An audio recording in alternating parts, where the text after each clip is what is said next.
I'm gonna turn this bad boy on. But so today we're gonna play something new, something different. Different. Um, oh, and it started windowed. Interesting. But let me move myself. Ba, ba, ba, ba, ba, ba, ba, ba. I don't know why we're going for that one right now.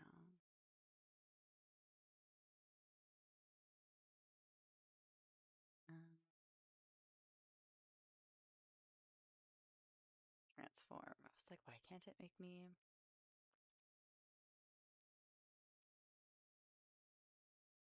There we go. So this is Casey Noir and carved pumpkin lattes. I like quickly looked at it and it was like, this is a cozy fall game. We're just gonna play it in January because I don't care. Um, it is a oh, there's no music with it either. Um, according to the page, it's like a nice little 2 hour game. So very cute, very simple. Hopefully, I am not too stupid for this game. And hopefully there will be.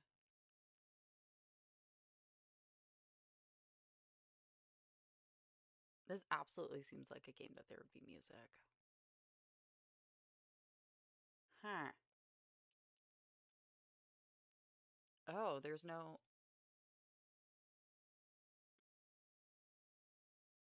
accessibility. Show location arrows, make points of interest. Okay. Full screen. Oh, okay, I just accidentally. What? Oh, a 28-page long self-contained comic about a bird. Okay. So I've got it full screen, but oh, mute music.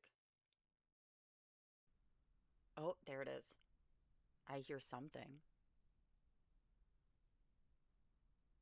Okay.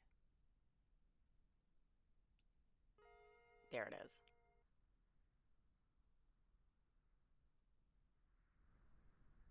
I'm gonna turn that up for you guys too.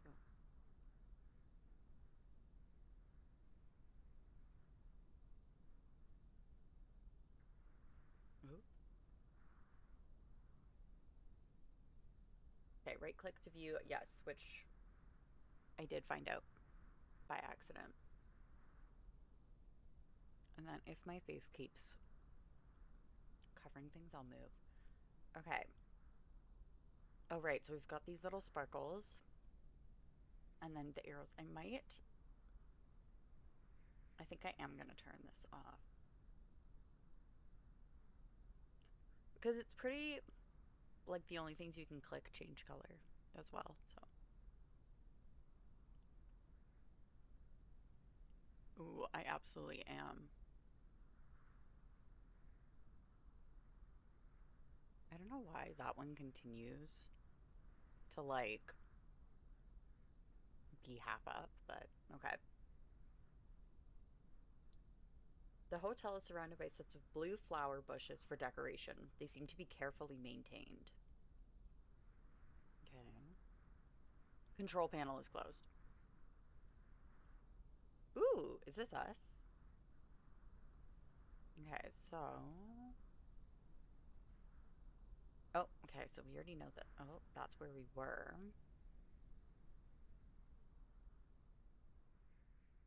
It says there's music, but I really don't.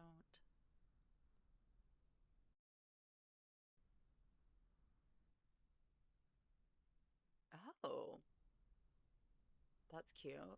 But yeah, I don't hear any music. I just hear wind. Okay,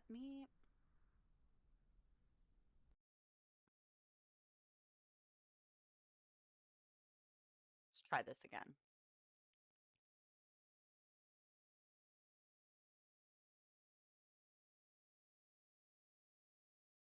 There it is. Okay. Yeah, there's still nothing.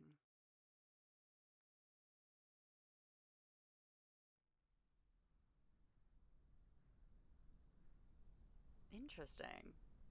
Okay. Oh, okay. Right, but we had that last time too.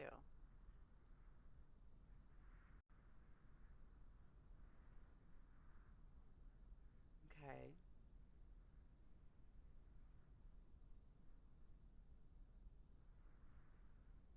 It's just windy.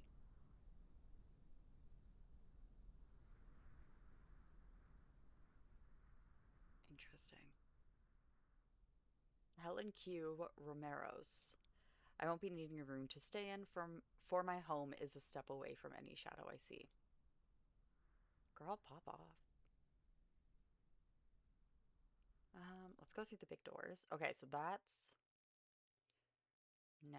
How do I Oh, lobby, I guess. I was like, how do I go back? Okay.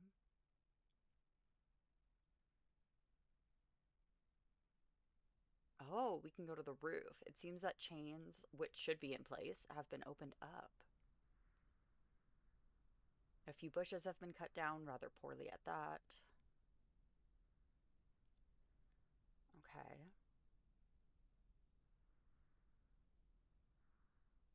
Oops. Oh, okay. So we just went in a big circle. Rooms. Uh, yeah, let's go to the rooms. A vase full of lush blue flowers with a single red petal on the table itself. On the table. Oh, this is a table. Okay. Start with number closed. Closed. Yeah, they'd all be closed. Okay, that's the elevator. Closed. Okay. I'm gonna put um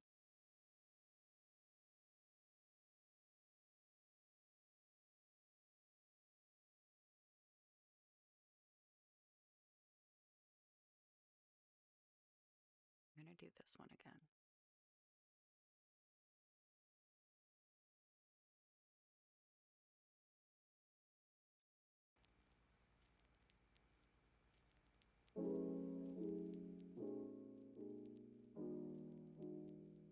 There we go. I'm just gonna put our own music on because I really don't want to sit in silence. And I know there should be music. I'm wondering.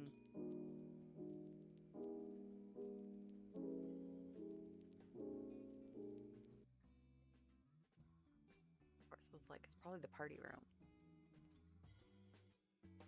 Um.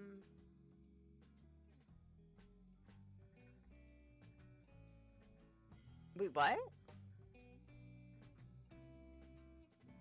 I feel like I just missed what happened. What is a shade doing here? I thought it was gonna be an exclusive kind of party. Well, it is hard to get rid of these pests. Gosh, girl. Well, who would have guessed that you'd care to pay me a visit after all these years? Gosh, this feels like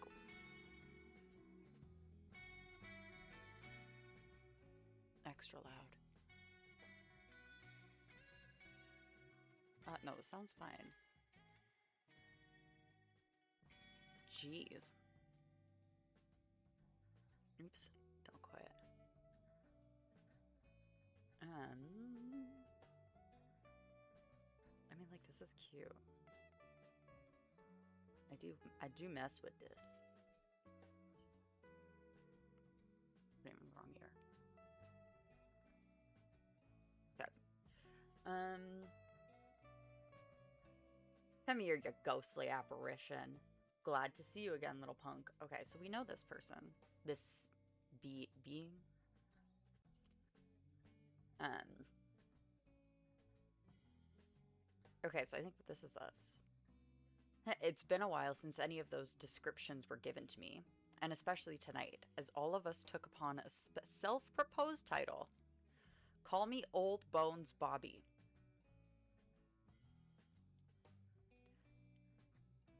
Or, at least in front of the guests. Okay, now we've got name tags. Sure, Bobby, as long as you'll throw 1 or 2 bones my way. Drinks are on the house. Had to guess that if anything, a party consisting of coffee connoisseurs would entice you to visit me. Connoisseurs, judging that house of cards in the main room by a glance, the title of entrepreneur would spring to mind way sooner than anything as flattering as that. Apologize. Apologize right now. Not apologies, apologize. Apologies for disturbing you. Old Bones Bobby, one of the guests lost the key to their room and is asking for a replacement. Ugh, sorry. Casey, you better think of a title for the night by the point.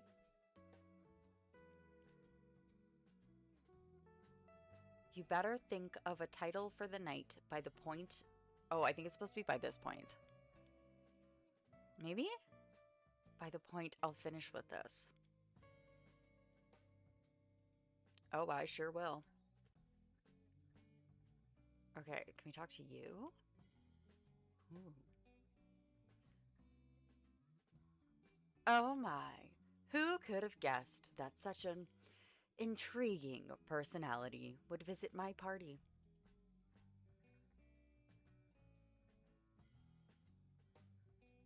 Oh my gosh, look at the neck on this one. Wow. Your party? Yes, dear, my party. I'm the humble patron of this charming abode. Not as charming as it used to be, of course, but this'll have to do.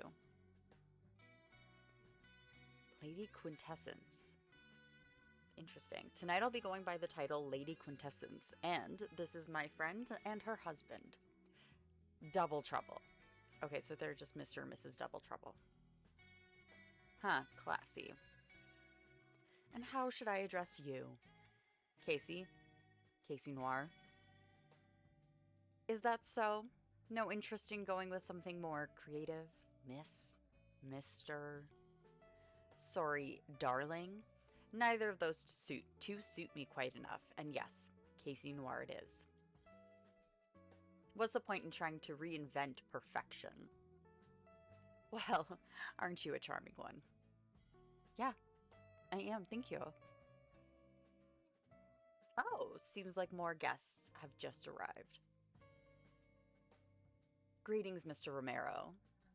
What in the world are you and your girlfriend doing here?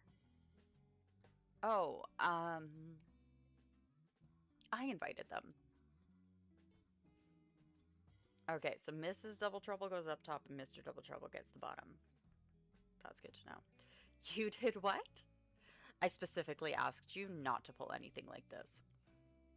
Huh, of course. Why should it matter that one of them has poached one of my best employees? Girl, that's non-party issues. With all respect, Mr. Romero, I chose to leave of my own accord. Maybe someone should have treated their employees with more respect before starting to complain about them. Ugh, spare my ears. We'll see how much you'll listen to all the little violins your workers will play should any mild blah blah.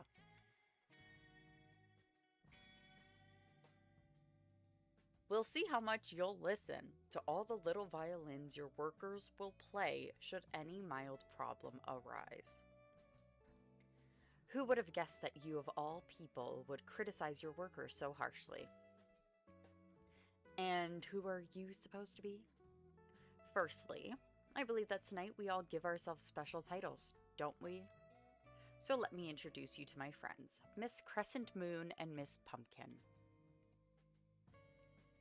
Huh.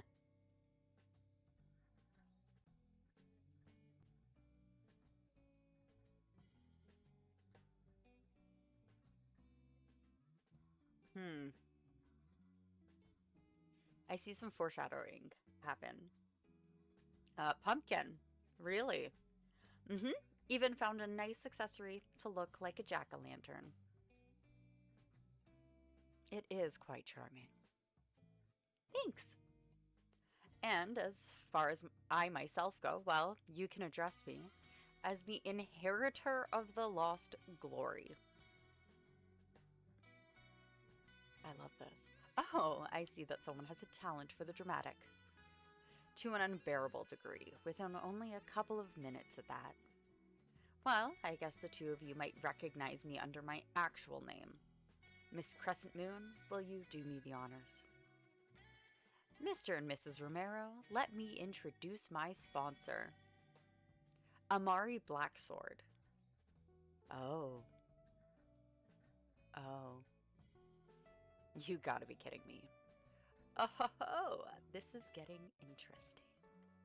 You know, I always knew that behind all the talk about workers' rights and team spirit, there was nothing more than hollow egocentrism.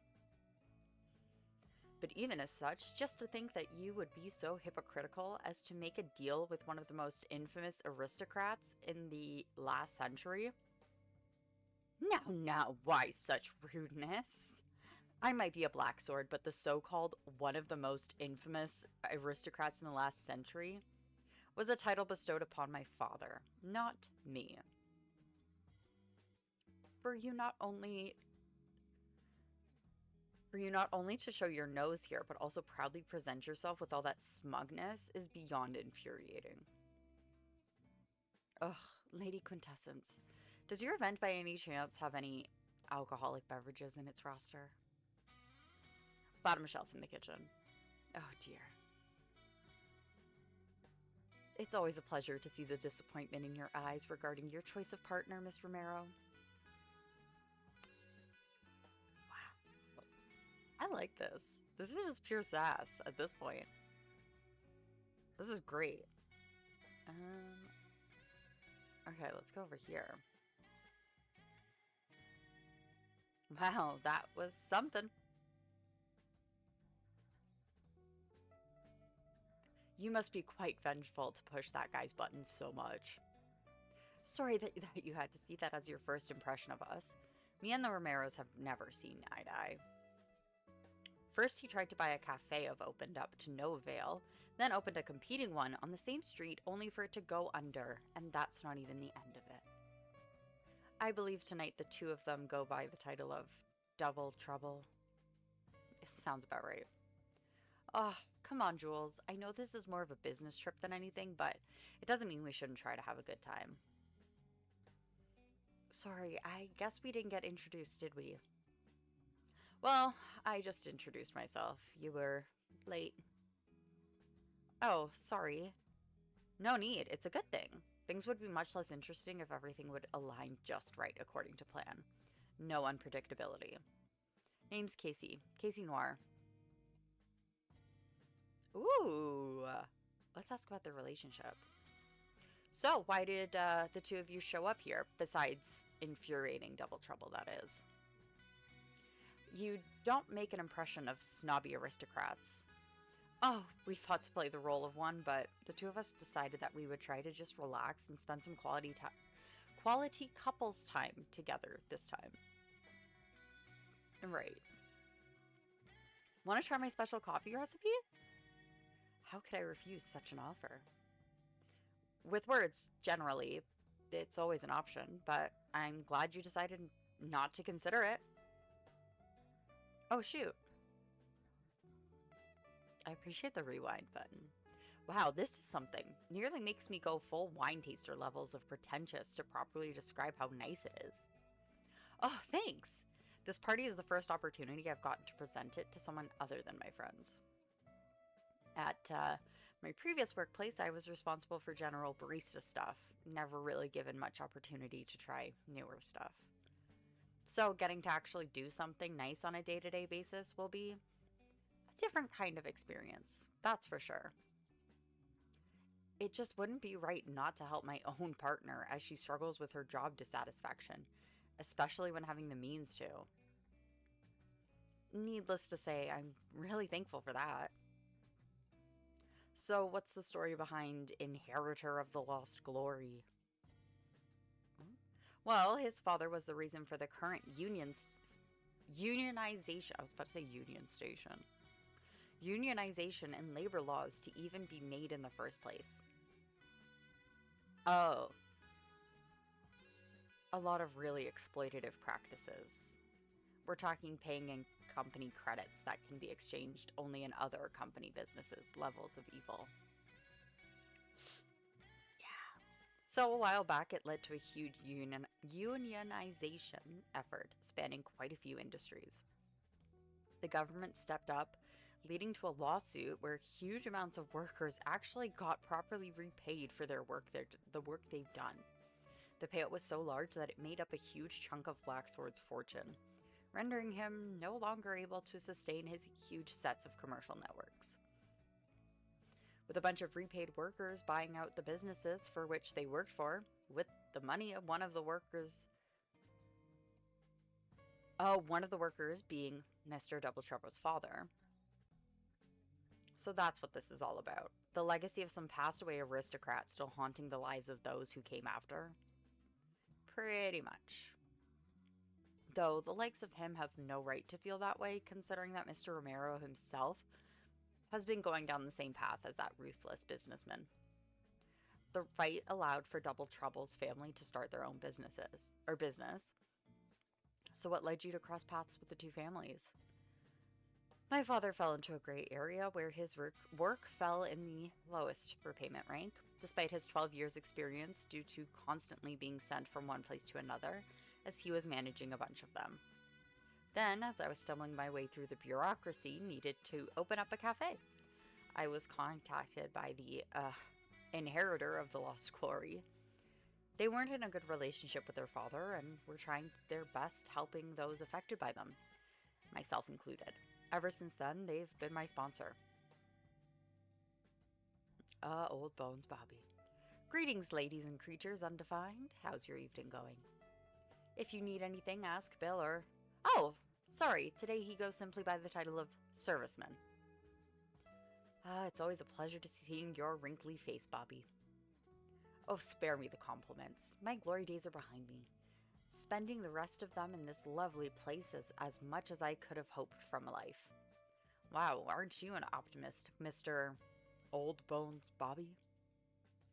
I am old, my dear. I have to play my role as nicely as I can, and so should you. So liven up. Relax and enjoy what we have to offer.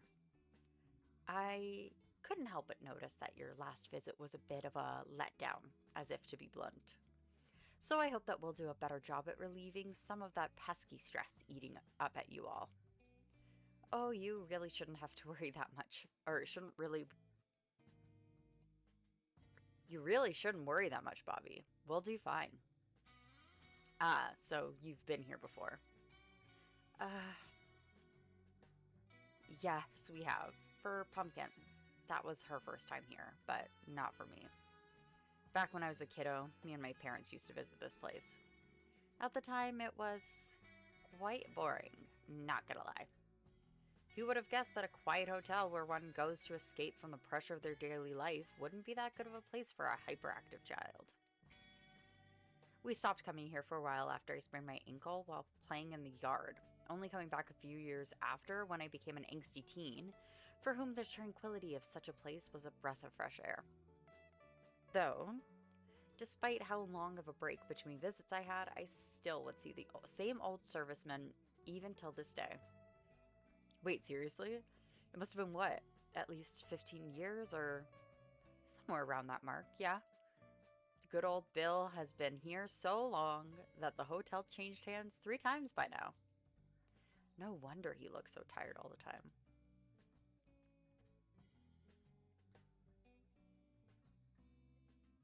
Okay. Wow. Oh, we start with the same sentence or phrase. That was something. Apologies. It's not uncharacteristic for him to have a short fuse. Oh, quite the opposite. Ugh, that was me. Between him and his wife, he's usually the quiet one. I doubt that. Believe me, I've been acquainted with him for a whole 2 minutes. Sounds reliable enough. Honestly, I didn't expect either of the Black Sword family to take upon my party invitation. It's always more of a formality than anything. Well, you know what? What better way to make an impression than to come to a party invited? Yet to everyone's disbelief. Speaking of disbelief, I don't believe the two of us got to properly introduce each other. Or at least, you didn't. Quite unusual to meet someone with such an exquisite relationship towards simple existence. Casey. Casey Noir. Pleasure's all mine. Oh. So, Mixed Black Sword, how did, oh dear, you seem to be mistaken in your assumptions. I'm no miss. Mister? Still no. I seem to have a strong sense of deja vu washing over me. Or you might just not have it in you to appreciate the taste of a good drink.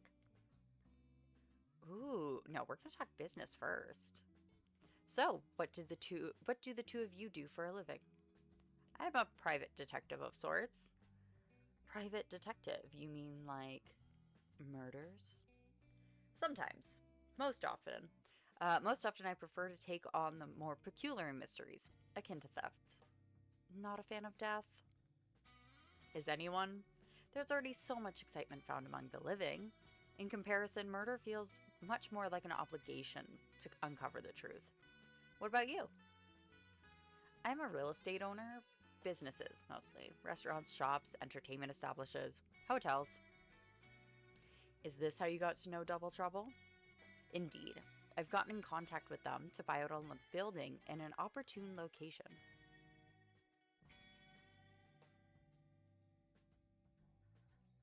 I don't know if y'all could hear that,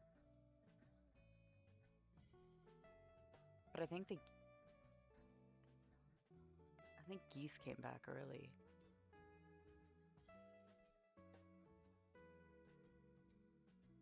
Or just one really sad goose. I don't know what's happening outside. Jeez Louise. They're still going. Okay. Pop off, geese. I also have my window open. Probably doesn't help, but it is what it is. Jeez. I had reasons to believe it would not make its return for them before they'd put it on sale for the public. After some negotiations, we settled on a price as well as a business agreement. In exchange for a good price on the building in question, I would have coffee shops of their chain in all of my hotels. They don't have to worry about the location. I don't have to worry about everything one needs for a good coffee shop. And what do you do for a living? Inheritor of the lost glory? Oh, spend most of my life trying to help victims of my father's legacy. Some of those I've helped ended up engaging in different sorts of business with me. Like Miss Crescent Moon's establishment. Besides assisting with financing it, I help with connections to suppliers, repair work, and so on. Well, aren't you a charitable one? Guilty as charged. What's with the sour mug, sweetheart? Can't say for sure why, but this all just feels artificial. Isn't that just business talk in general? I guess you have a point. The owner of this establishment seems to have quite a good taste in literature. Yeah, Old Bones Bobby used to talk about his collection quite a lot back in the day. So the two of you know each other? You can say so, yeah. Last time the two of us met properly, he didn't even own this hotel yet. But that would be more than a decade ago. Anyway, I don't believe I've read the one that you're holding. Moments Undefined is considered a new classic. It's an anthological. We're going to say anthological. Series centered around various horror concepts engraving itself into a person's life. With each story seemingly one-off concepts building up to an end part where it all culminates. Yeah, culminates in an interesting way. I wouldn't call it anything more than middle-of-the-road pulp fiction, though. Well, that's quite harsh of you. Well, yes, I do feel that it's a bit more bland than the author's future works, neither of which have reached as beloved of a status as this one. To say that it's mere pulp fiction would be to discredit a borderline art house approach to the way it presents standard horror concepts. Huh? Okay. Darling, you're a business owner just like me, so let me give you some advice. You don't make an impression on others with the uncertainty you have towards something. Either go all in or don't go at all. Continue to think in such a rigid way, and you won't even have time to blink before you'll lose touch with reality. To view something that way will do nothing but add confusion over your own feelings. Not being able to express or explain, instead just switching between binary love or hate. I will have to side with our charming ghostly apparition here. You're definitely lacking in nuance, my darling. Oh, spare me the headache. Oh, Surfaceman, get me some of those delicious pastries. Yes, ma'am. I think I missed the last phrase, but that's okay. Okay. Ooh. So, what do you think of it all? Halloween, I mean. I I guess for this game that makes sense, but also like what a weird question or sentiment. Sorry, it feels like there's like there we go. Um why does it sound like you expect me not to be familiar with it? Oh, my apologies. I'm not particularly informed about the inner workings of minds such as yours. Up until tonight, your existence was no more than rumors to me. Of course it was. It's unlikely for a person to meet more than one shade in their lifespan. How so? Beats me. All I know is that it's very rare for the lives of two shades to intersect, even when it comes to those we meet.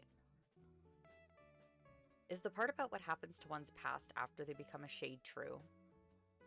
Judging from my experience, I would say so. I can't remember anything before it, and no one can remember me. Not even any physical evidence of me ever existing before then. Then, how do you know you even had a past? Oh, I like our sunglasses little flicker there. It's the emptiness. What? While it's gone, there are still traces of something existing in place. An empty line from registries, photos where a person interacts with someone we can't see. A person's own house indicating that they weren't living there alone. Ghosts. Is it traumatic? Not really, just unpleasant. It's hard not to wonder what my life was like before all this, but the world keeps on moving and so am I. Can't spend too much time on empty reminiscence, yeah, when those I care about slowly die with each second I do so. Well, aren't you theatrical? You're wanting to talk? Oh, well then, wouldn't you want to spend a little bit of my slowly passing days with a dance? Ah, getting straight to the point. Oh, believe me, there is nothing straight about it. We love a good little queer pun. Oh my gosh, our dance.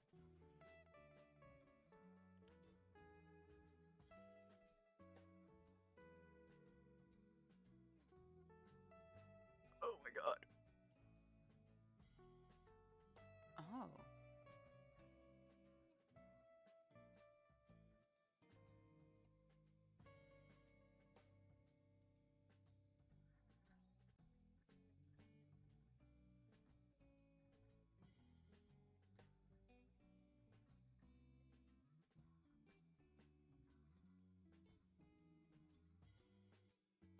Okay. We danced. Did the music stop again?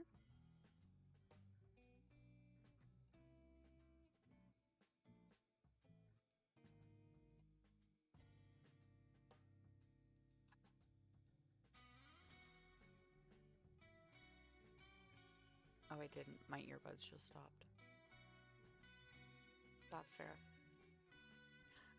Oh hey! If you're looking for Old Bones Bobby, he left while you were dancing with my friend. Well, it has been a while since we've seen each other. I'm at fault for not reminding him about my lack of tact, it seems. Sorry if I'm being somewhat nosy, but did the two of you used to be a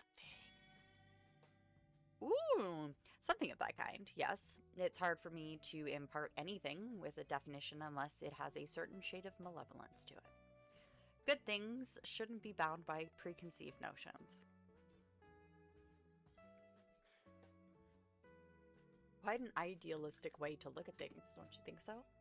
Well, I wonder, can I space it? Ah, I can also spacebar it. I'm sorry if that's also extra loud. I have no idea.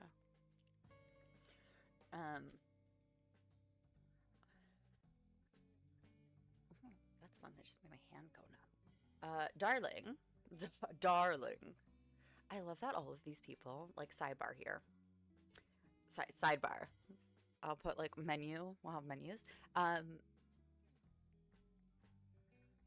obsessed that everybody's really snooty. Like, I'm just gonna be snooty.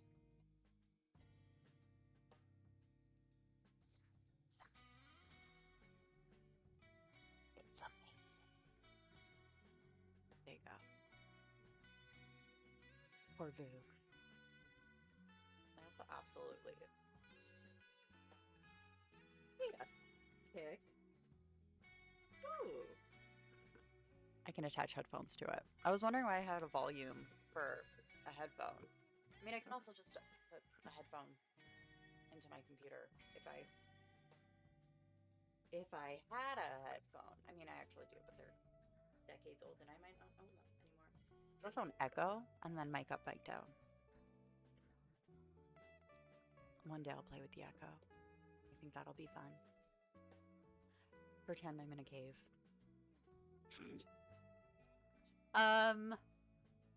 Okay, sorry, sidebar over. We're back. Darling, I've been alive for so long that I stopped keeping track of my own age. Pragmatism. For me, pragmatism? Pragmatic? It's an afterthought. Is that so? Huh. I wonder what kind of life leads someone to end up a shade. Oh. Interesting. As do I, my dear. As do I. I think I simply loved life too much to entertain the idea of death. Must have been one lucky life to be had. Aren't most?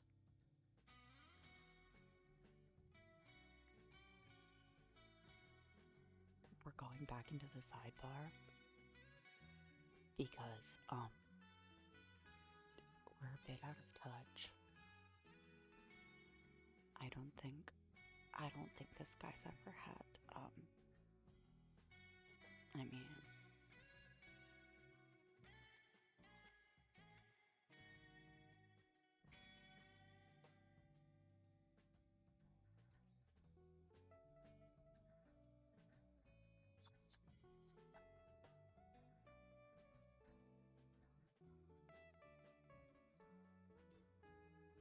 here. It's too soft.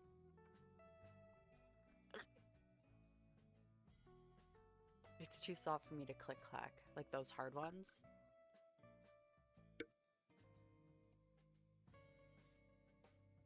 Me and my not gigantic nails. They're a reasonable length. Except for one. My thumb got nubbed. Okay. Sorry, it's just, I don't think an immortal will have an easy time understanding it. Well, what's the most attainable thing right now that would make your life even a little bit better? Having my girlfriend to myself? I think I can help you with that. What? No.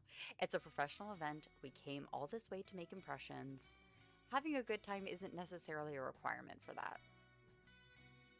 Ugh, you mortals are always making up reasons to be dissatisfied, aren't you?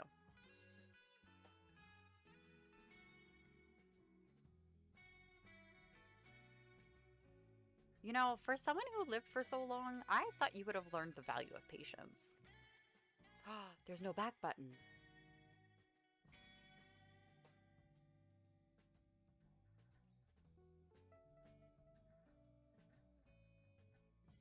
They didn't put a back button here. Shoot. Okay. I'll take that as a compliment. Well, of course. How else would one interpret it? Yeah, I think I'll have to say goodbye to you for tonight. Jules seems to be busy, so I might as well take my leave and rest in my room. Bye, pumpkin. Do I have to click through? Oh, I have to click through this. I was nervous there.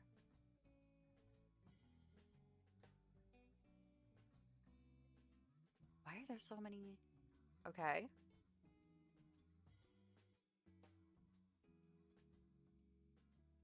Well, aren't you a charmer?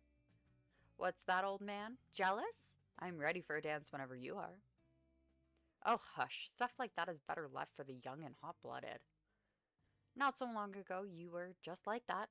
Why should something as insignificant as the passage of time change that? Still the same old muse I feel for all those years ago. Oh, I fell for. Whoops. I really did miss you, you know. Yeah, you were just so busy back during our last meeting. I didn't want to distract you from more important things in your life. That's cute. Sooner or later, you have to start considering that maybe you're one of those important things in the other person's life. As lovely as it would be, I'm just a guest. I'm not sure if I can just stay and watch someone's life pass right before my own eyes. Maybe the difference wouldn't be as noticeable if it didn't take you years to visit me. I'm sorry, Bobby. I truly am. You know, it's just not how I do things. It's quite hard to change the way I am. Yet you were looking after me after I bought this hotel from Lady Quintessence 10 years ago, weren't you? Ah, so you noticed. I hoped you would talk to me, but you just watched in silence.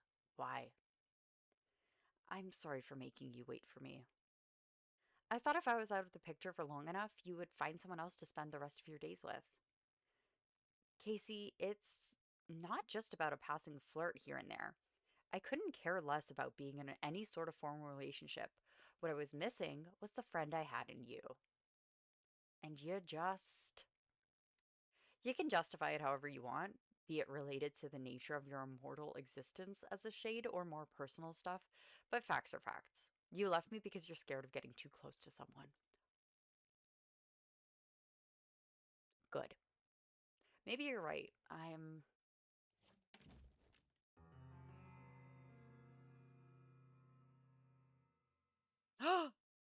Okay.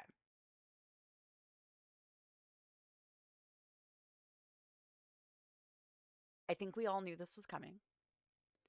Simply because the name of the game is Carved Pumpkins Latte.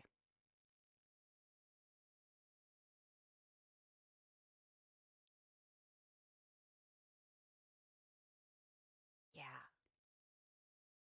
So there's pumpkin. It looks like there's a little knifey poo. Oh no! I just realized like a carved pumpkin. Like they probably.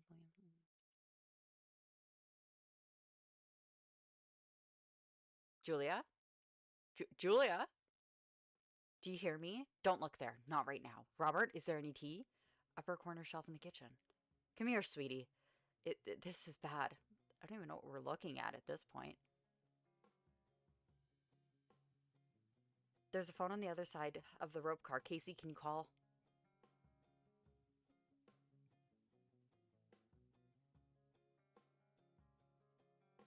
I couldn't even get through all that. Just call the cops. Yes, we've discovered the body of one of the guests fallen through a tent with a blade in her back, and we aren't aware of where and we aren't aware who the murderer is. What? How many guests were there at the party? A few dozen, I would gather. Yeah, most of them would have already left. What do you mean you won't send anyone until the morning? Hello?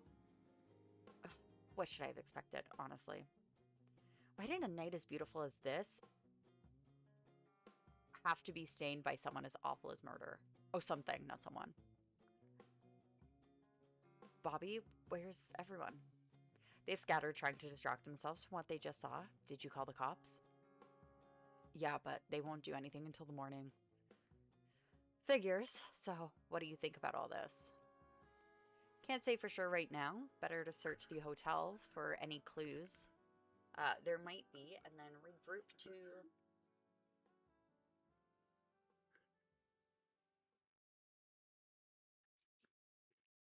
Um,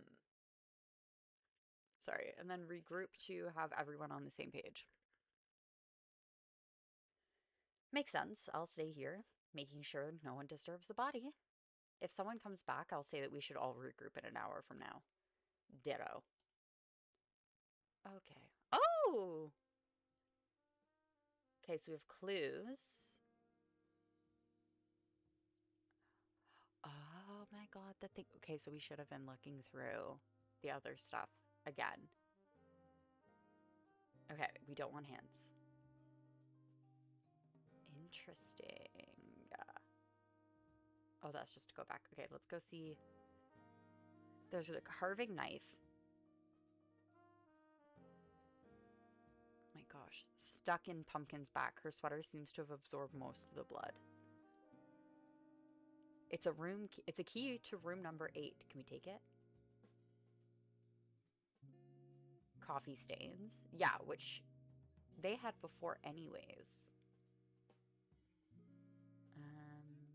Okay, put you back. Tent position. Was her body pushed out of the window? Oh, that's a window. I think it's the window of room number 8, but with the tent in the way, it's hard to say for sure. Okay, so tent position. Okay, that's the window of room number 8. I believe that our victim was the one who stayed there. That's room number 7, double trouble, and then this is Lady Quintessence room. Okay. So, if they... Oh, go back to the party room. Books. Moments Undefined. A horror book by S.S. Safio, accompanied by a custom bookmark that ends with a single blue petal. Okay. They really love those flowers, which, like, I mean, I get it. They are gorgeous, but groovy tunes give this place a vibe that even the cackling of snobby aristocrats can't ruin, partially because it makes it harder to hear them. Okay. Oh, sorry. Well, in that case, here, take my key to the rope car's control panel. What for? It has a built-in logbook of sorts. Maybe it'll help us narrow down what exactly happened here. Speaking of which, do you have any ideas about the alibis of those who are still present in this hotel? From what it seems, from the moment when Pumpkin departed this room and until we found her body, everybody has left and came back, having enough time so that none of the still present guests can confirm seeing the other. Outside of double trouble, that is, but you know how it is with those who are that close in situations like this one. So without testimonies of all the attendants who have already left, we won't be able to rely on alibis before the cops will get around to it themselves. Seems to be the case. Yay! I mean, not really yay, but you know. Oh, can I still... Didn't I... clip?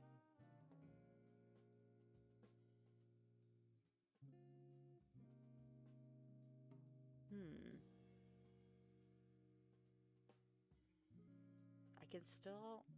I don't know why I can still click that. Okay.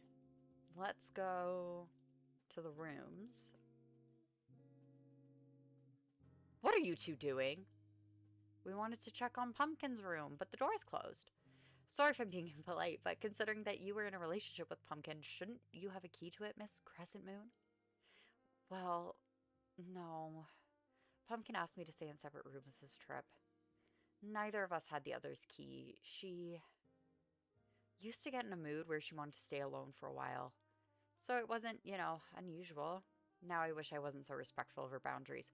Girl, always respect boundaries. It's better not to interfere with the evidence without reason. Can you ask Bobby for a copy of a key to Pumpkin's room? What for? I can just open it from the other side. You can? Locks aren't exactly a thing for me. Oh, we can just walk... We can just walk through walls. The room is pretty empty. Only a painting and some luggage resting on the top of a drawer. And inside... is a box for a wedding ring. Miss Crescent Moon? Didn't know the two of you were engaged. Neither did I. There's no ring inside. I. Can you leave me alone for some time, please? Sure, I'll be waiting outside.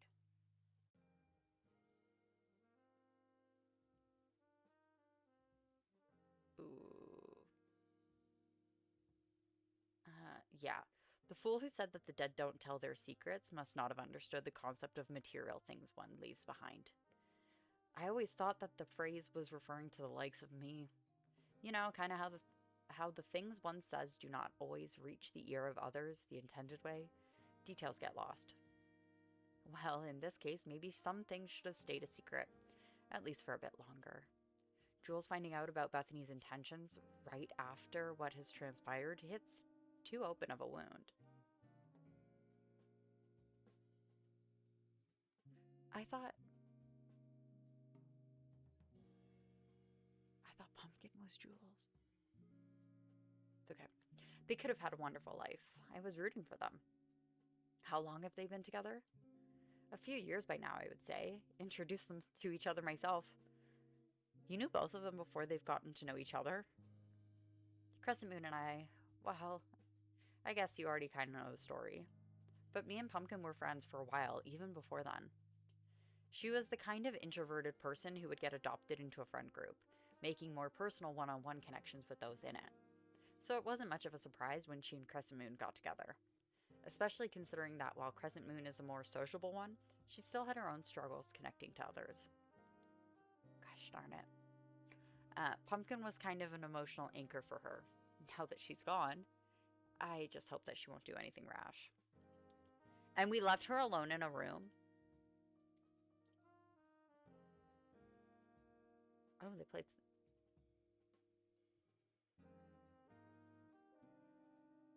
I don't think we know how to play Sudoku.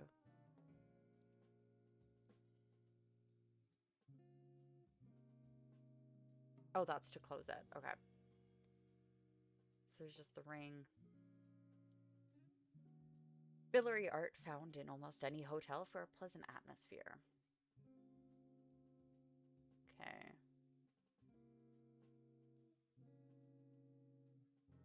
So, door is slightly open.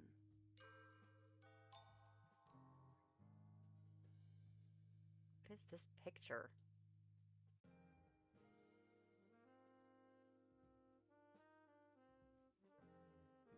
Oh, they've got a orange plant. Spilled coffee cup. That's a good clue. Is that attached? Oh, I wonder if we have to go back here for...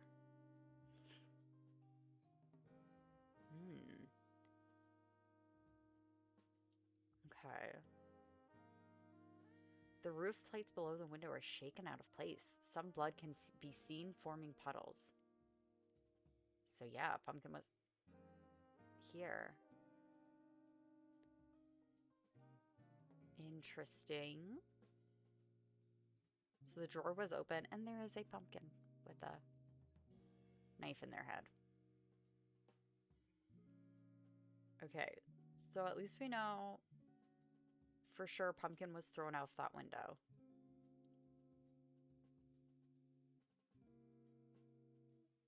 And there's the two. What did you get in our room? Don't hide in the shadows, if you have no wish to be intruded upon. So, what you did? What does it look like we're doing? We're trying to unwind. Then, by all means, continue. I'm just looking for clues. Ugh, you know what? Whatever. Go ahead. Thank you. I'm gonna look at your window. Looks like this window's lock is broken and can't be opened. That is a good clue. I want to know what's in this book, but I guess we can't. How come you're not talking with each other? Well, I don't know. Maybe it's because we're not alone. And do not trust those who just barge into our room without an invitation when a murder happened. So, would you prefer me to spy on you without being noticed? Just get out already. I have enough of a headache. Okay. A vase with a bunch of twigs and leaves and some blue petals inside of it with a single red petal on the table itself. So that red petal was from here. Maybe? Lobe? Oh, lemon tree. Okay, Helen Q, Romero's. I won't be needing room to stand. Yeah, but there's more people. Bettany. Jules, Black Sword. Melon. Oh, quintessences, whatever. Okay. Um. Oh, that's you wandering. Wandering? Wandering. Wandering shadow. What brings you here? The body, one floor above us. Oh, of course. Um, Not saying I was expecting to see tonight. No, not something I was expecting to see tonight, be it Hallows Eve or not. Can't a gal just organize a party without having to deal with its unforeseen aftermath? Now I'll have so much paperwork to go through. It's going to be a miserable evening or two.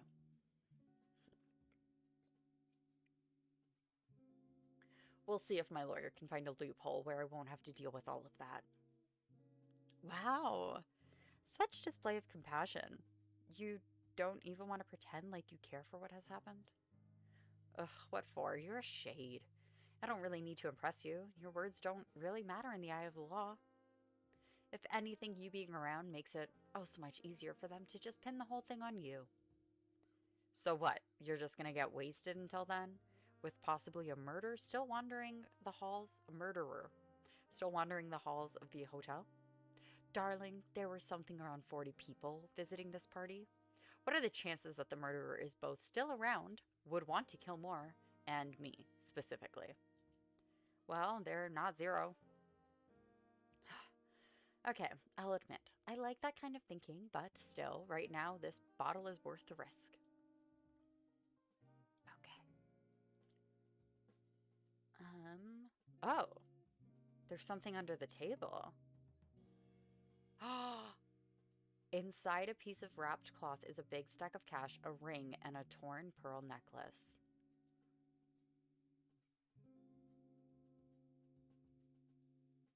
Interesting.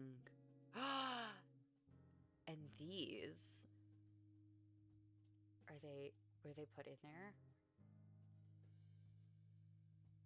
Oh, I was gonna say, I saw some of those in the room nine's drawer. Oops, wrong way, this way.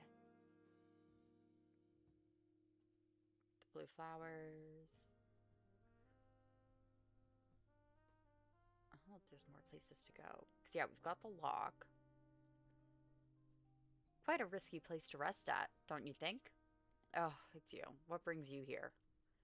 Everyone scattered so fast that we didn't have time to say that the meeting regarding what happened will be held in less than an hour from now.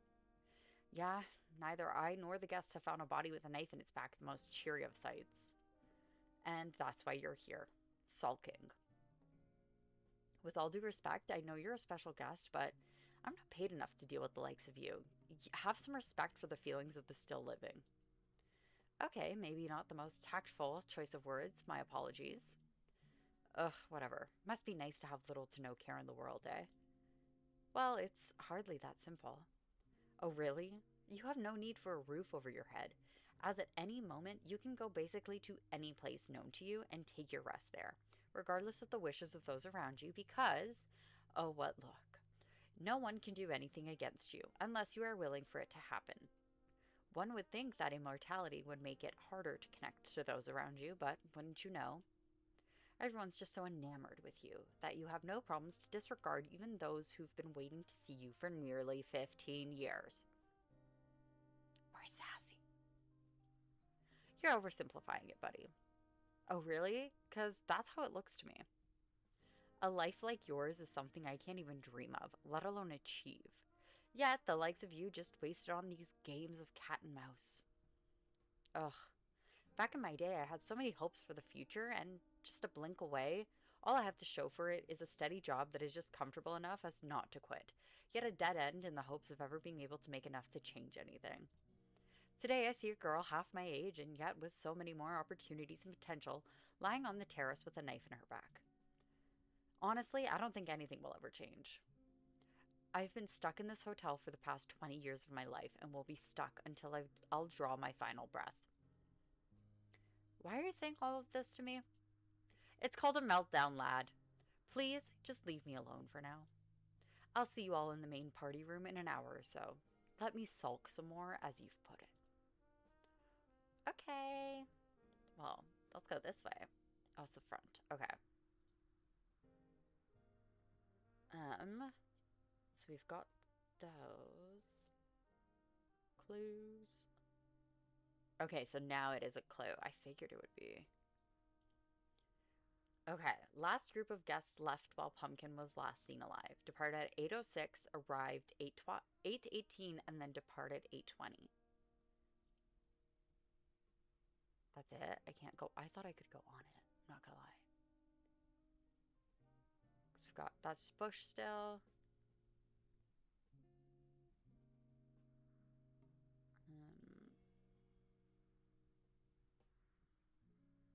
I guess, yeah, that's the only way out.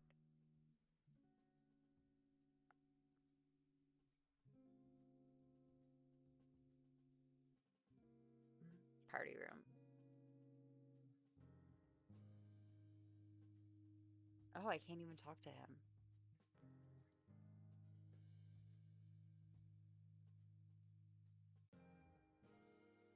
Hmm.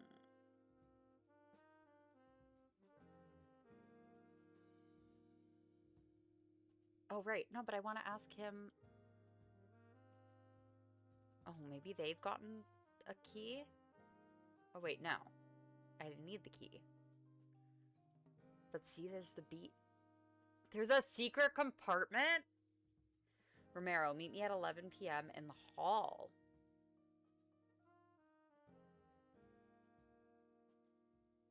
Okay. Okay, so I can't get out of there. But these look like the pearls. There's more pearls. Okay.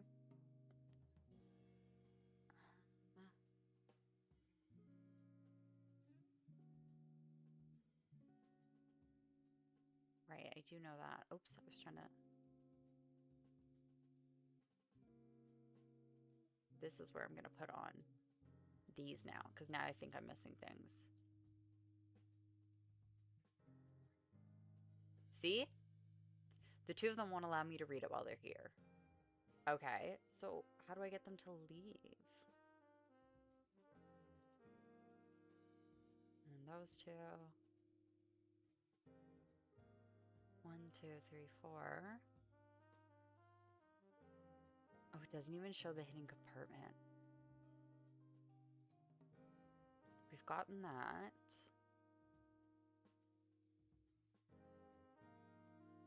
Is there anything in here I can click? No. 1, 2.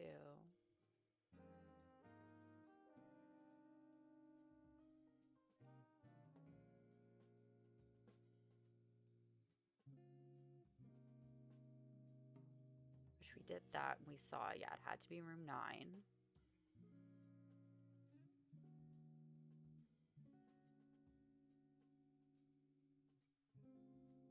One, two, three. Oops. That was my VAD. Okay.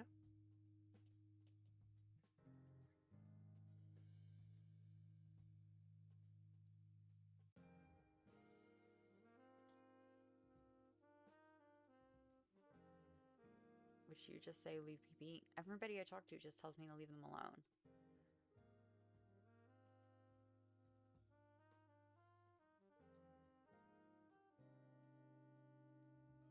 We got this.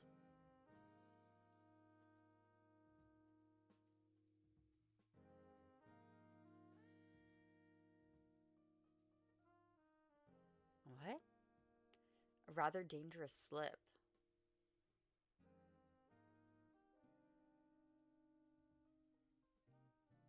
Is this right? I wonder.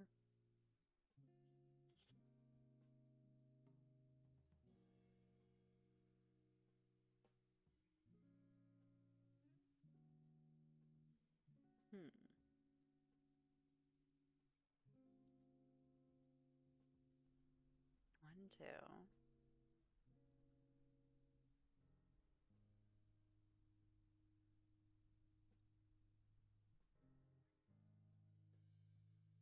I wonder if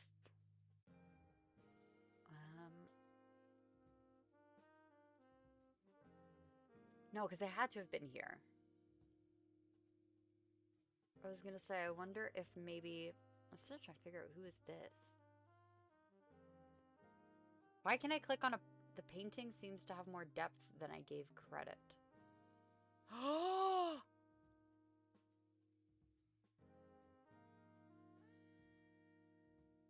I was what a piece of a paper bell. Part of the coffee is splattered on the wall frame behind the painting.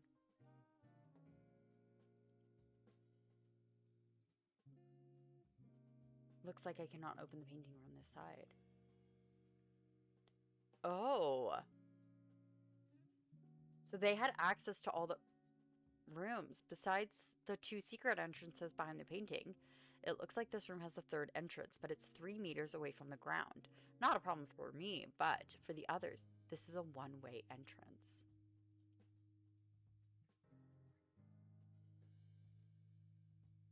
And another entry point at the roof, also 3 meters away from the ground, but due to the elevator's intricate cage-like design, it's easily possible to climb here. Shut the front door. I think I have everything I need for now. Better check on Bobby.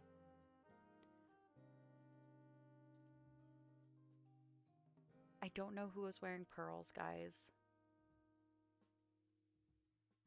I think I've heard that staring at dead bodies for too long isn't healthy. It was probably not great. This isn't how I hoped for this night to transpire. No kidding. You know, whenever I would read all the detective stories that sit in my collection, I'd imagine how exciting it would be to unravel a mystery playing out right in front of me. But now that it's happening, I just want it all to end.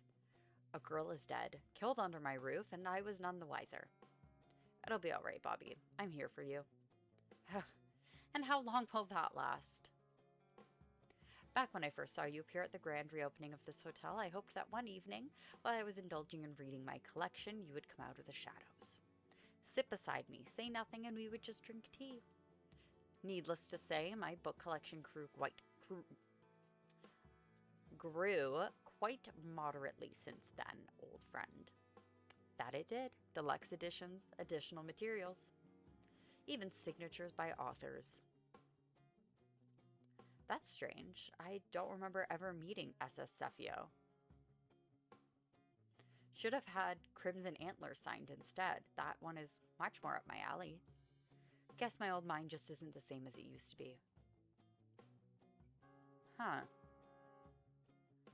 Oh, seems like most of us are here already. I know, baby. So what should we do? We analyze, we discuss, and we uncover the truth. But Bill, the serviceman, still hasn't come back. That's odd. I've told him to be here by now. I better go look for him. This is a matter we all should discuss. Listen, we didn't come to hang out around the dead body of my past coworker to wait even longer for some nobody. It's not like all of us are paying attention to this, seeing how little Miss Hypocrite can't even put two words together. Don't you dare even speak about me. If there was any justice in the world, you should have been the one with the knife in your back, not her. I mean... Aaron, that's enough. Now's not the time for pettiness. Let her grieve. Everyone calm down. We can outline the basis of what transpired here before Serviceman shows up. Very well. What do we know? Miss Bethany, who tonight has gone by the title Pumpkin, fell through the roof of the tent with a knife in her back. Considering that her room is right above it, someone must have stabbed her while her room was opened. Wrong. Thrown her body onto the slightly sloped roof under her room's window to hide it, and then it slowly slid down, falling through the tent with the killer by now most likely leaving the party before any of us were able to discover it. It's simple Oh, I missed something. That's okay. It's simple probability and logic. All the guests who didn't plan to stay in the hotel tonight left around 8 p.m. We last saw Pumpkin leaving this room around what, 8:30 p.m.? The sound thing for someone to do is to murder Pumpkin soon after she left this room. Hide her body so that it would take longer to discover it, and then just leave while no panic has been raised. Double Trouble is wrong in their assumption of the killer leaving the party after killing Pumpkin at some point after 8:30 p.m. How can I prove it? This. You're mistaken. The last rope car has left this hotel while Pumpkin was still seen alive. Which means the murderer is one of us. And that's not our only assumption. You see, Pumpkin wasn't killed in her own room. She was killed in Lady Quintessence's room. What? Miss Lady, you were silent for a while now? Why is that? I don't know what you're talking about. I haven't visited my room since before we discovered the body. Well, should we then enlighten you towards its current state? The first thing hinting directly towards this is the hole in the tent being located right below your window, which has been left wide open. The roof under said window has out-of-place tiles in the shape of a body as well as blood forming in pools around them. The door in your room was left open, and near the corner between the painting and the window, there's spilled coffee. Wait, you said that the door to my room was open? Well, shouldn't that raise less suspicion towards me? Just because she was murdered in my room doesn't mean I was the one who did it. I didn't even have a key to my room until Bobby gave me a copy. You didn't have your key? I lost it at some point before the bulk of the party started and informed servicemen to ask Bobby for a copy, which I have on me now. Can you confirm it, Bobby? That I can. Every numbered room has 2 keys, one given to the guest, the other stays with me, unless the first is lost. And what about room service? I give my keys to servicemen, and he gives them back to me after that. So what you're saying is that the serviceman has reasons not to be here right now. Only because of them possibly having a key to Lady Quintessence's room. This isn't much evidence. If he was here, it would be easy to dismiss, unless we can prove him having one. Surely there must be more than that. You're right. In fact, anyone could have found the key in question. No, I believe there is another reason for him not being around. Why servicemen might want to avert everyone.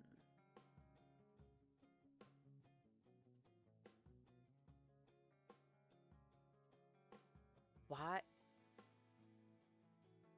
Why would he want to?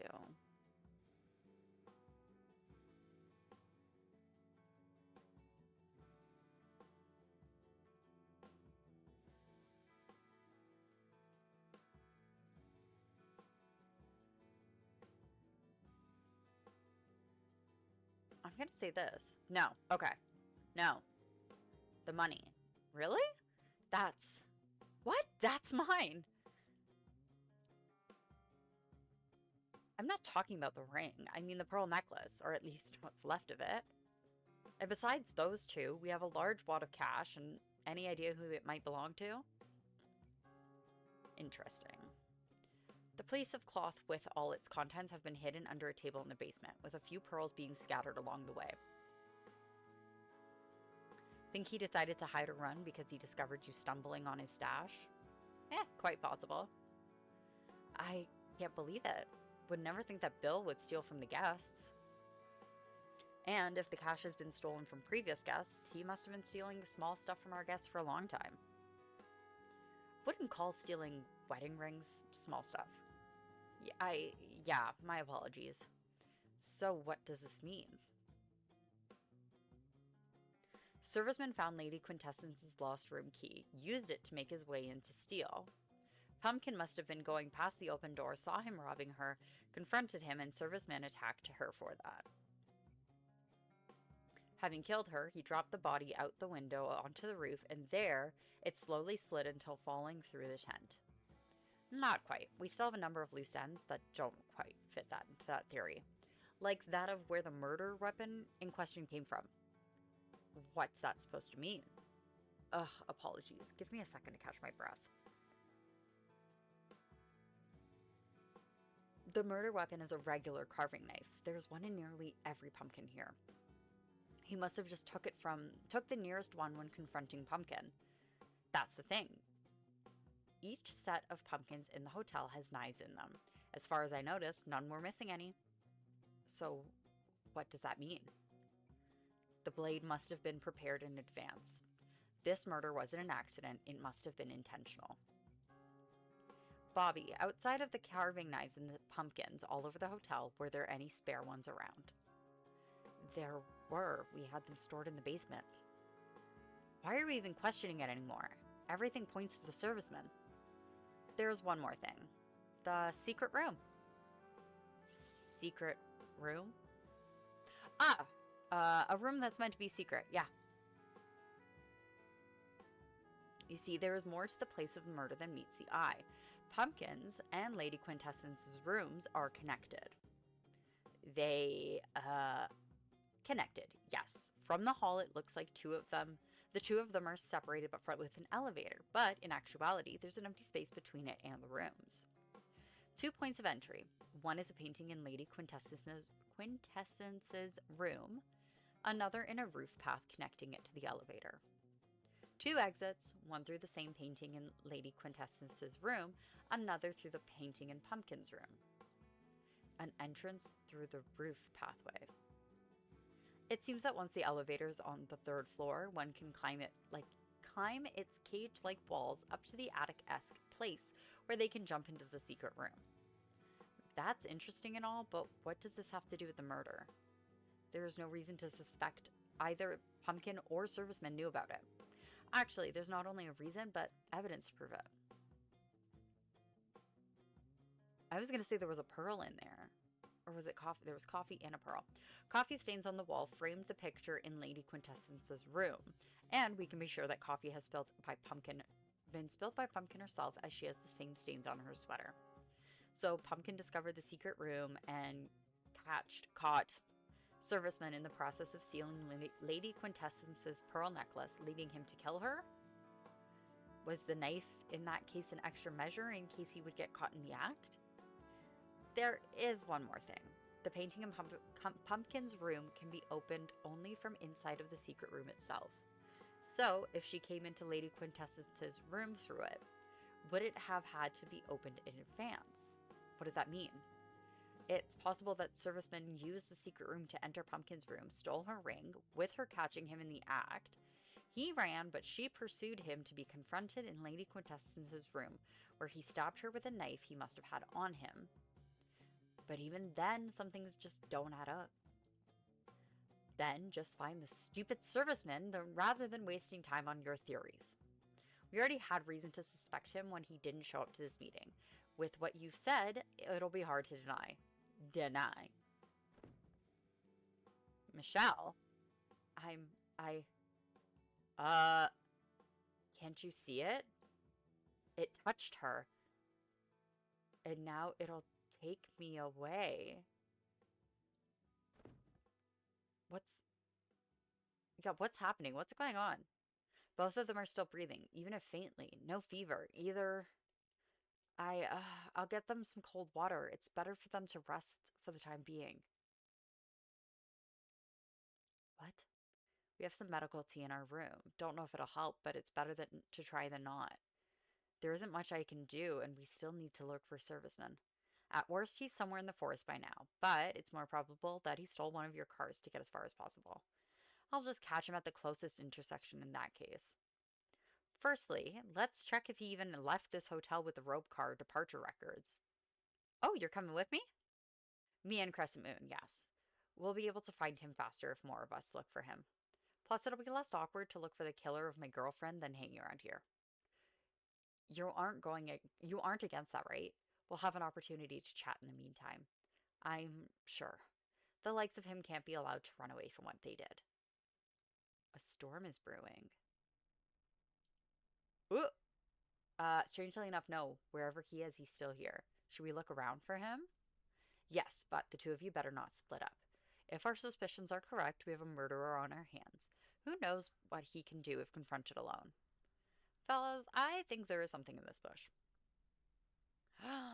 It wasn't here last time I was investigating. It's a bloody carving knife. What's it doing here? Did someone try to dispose of it since the last time we've seen it? Can it be that it's clues to the killer's identity? Oh, it has clues. Whichever it is, we need to check on Pumpkin's body. How are they? Still unconscious. Did you find anything? Serviceman is still somewhere in this hotel. Rope car hasn't departed since last we checked. Huh. There's also the matter of this. Is that... Let's see. This is a different knife after all. What does it mean? We better find servicemen as soon as possible. In this case, me and Crescent Moon will check the first floor while you take care of second and third. Okay. The book is still there. A cup of coffee that... They've been putting blue flowers in the drinks.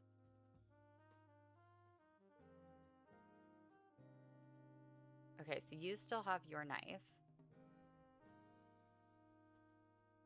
Whoop.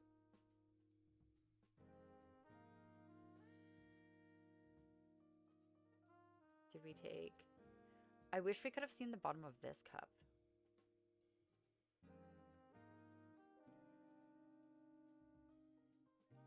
A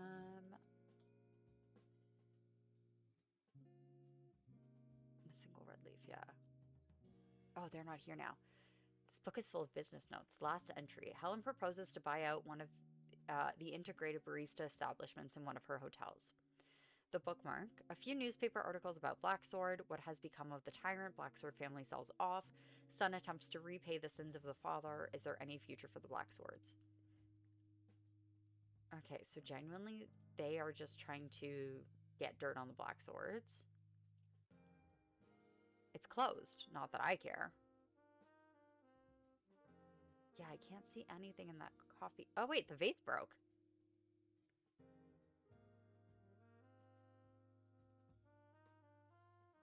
The note's still there. But the knife is missing. So they came back in here. Oh!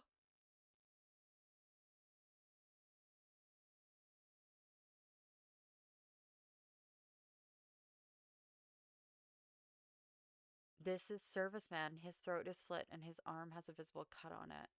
In his pocket is a key to Lady Quintessence's room.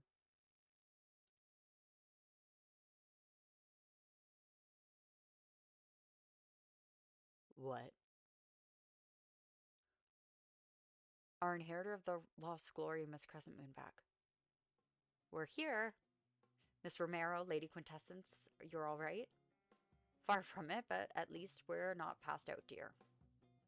Robert made the two of them drink cold water with lemon, and they started feeling a bit better. Don't ever call me that again. What? Oh, Robert. We don't like the name Robert. Okay, did you three find Bill? Unfortunately. Unfortunately, I did. Avert your eyes if you're squeamish. Yeah. Yeah. No, it can't be. Bill? Let's just say I don't think he killed himself. Where did you find him? That's the interesting part. It was in the secret room. What? Yeah, the same secret room I've told you all about. Needless to say, he wasn't there last time I checked it. So then he was killed between the point in time you last checked the secret room and when you found him? That's quite a small window, isn't it? I came to the meeting about 20 minutes earlier, and then we waited an extra 10 minutes for everyone outside of servicemen to come around. So there's about a half-hour window between when I've last been to the room and when I found his body. That's troublesome. A lot of us had the opportunity to do it. Except Bobby, that is. He was with me shortly after I've been to the secret room. On top of that, you can serve as Crescent Moon's alibi and vice versa. Same goes for double trouble, leaving only Lady Quintessence. You? Why are you even here? For all the theorizing you've done, you never gave us an opportunity to consider you as the killer. What purpose would I have to kill? No authority can catch me, so the charade wouldn't play any purpose to me. Even if it wasn't you yourself, something must have come looking after you. Throughout most of this night, I've been seeing something. Things I couldn't explain. But what purpose is there to doubt my own mind when there's already one creature unbound by laws of our reality already around? Is it so out there to propose that their baggage has come hunting down those around them?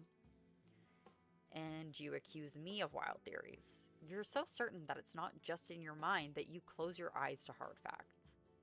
What facts are you talking about? Harbinger? Harbinger. Yeah, harbinger of death. Harbinger. God, I don't like that word. You've passed out before seeing some sort of creature unseen to us, showing the same kinds of symptoms as Miss Romero over there.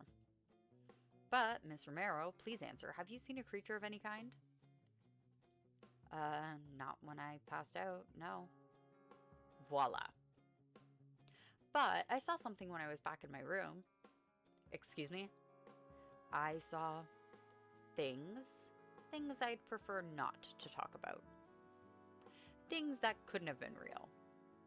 I wouldn't have shared it had it not happened to only me, writing it off as stress-induced delusions, but now I'm not so sure. And it would only be fair to share that I've seen some things as well. Nothing as big as what my wife shared with me, but still worrisome. Was this the case for anyone else? If we count small visual hallucinations, then somewhat, I guess. Yeah, sure. Huh. I believe that the key to what happened to you lies within this. A book? Bobby, can you summarize the story of this book and specifically about the flower in it? So you figured it out. Yeah, the flower in this book causes numerous hallucinations to the characters. In the book, it uses the fictional name of Silence Nevermore, but its characteristics are quite similar to an existing flower. Nightingheart's Elysium. A flower that grows around this hotel. What's that supposed to mean? You're growing hallucinogens? I have to stress that it's not the main use of this flower. Normally, it's used as a faint muscle relaxant, with its scent in particular causing a sense of tranquility. It is legal and widely used by a lot of resorts, given that they have a license for it, which I do, mind you. This is why you knew what to do when Lady Quintessence and Miss Romero collapsed, isn't it? That's right, I didn't say anything about it because, to put it bluntly, I don't want to get sued. I feared that the flowers were consumed accidentally, as you see. Usually as precautions, we would have other kinds of flowers inside the hotel itself, but the bunch we ordered for tonight have been delayed. So I had to ask servicemen to cut a bush from the back of the hotel. However, seeing that nearly everyone here saw something tonight, I have reasons to believe that what happened with Miss Romero and Lady Quintessence wasn't an accident. What's that supposed to mean? On its own, the flower is harmless, but if mixed with coffee brew, it can cause mild or severe hallucinations. Combined with a sense of weakness, depending on the way it's prepared. But I haven't felt weak even though I've seen some stuff myself. It depends whether the petals were just added into the coffee itself or if it was grinded beforehand. And just as you say, there was a trace of ground. I just want to say ground. I don't want to say grinded. Ground.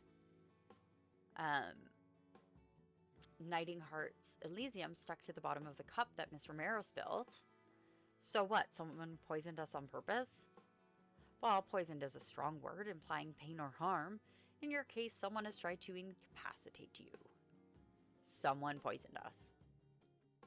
And I believe I know who that was. You do? I don't. Oh yes, I believe that our one and only Black Sword hasn't been fully truthful with us tonight. Is that so? You see, I believe that. Oop! Oh, let's say their true identity. The person standing in front of us isn't actually Black Sword. What's that supposed to mean? Oh, what made you think so?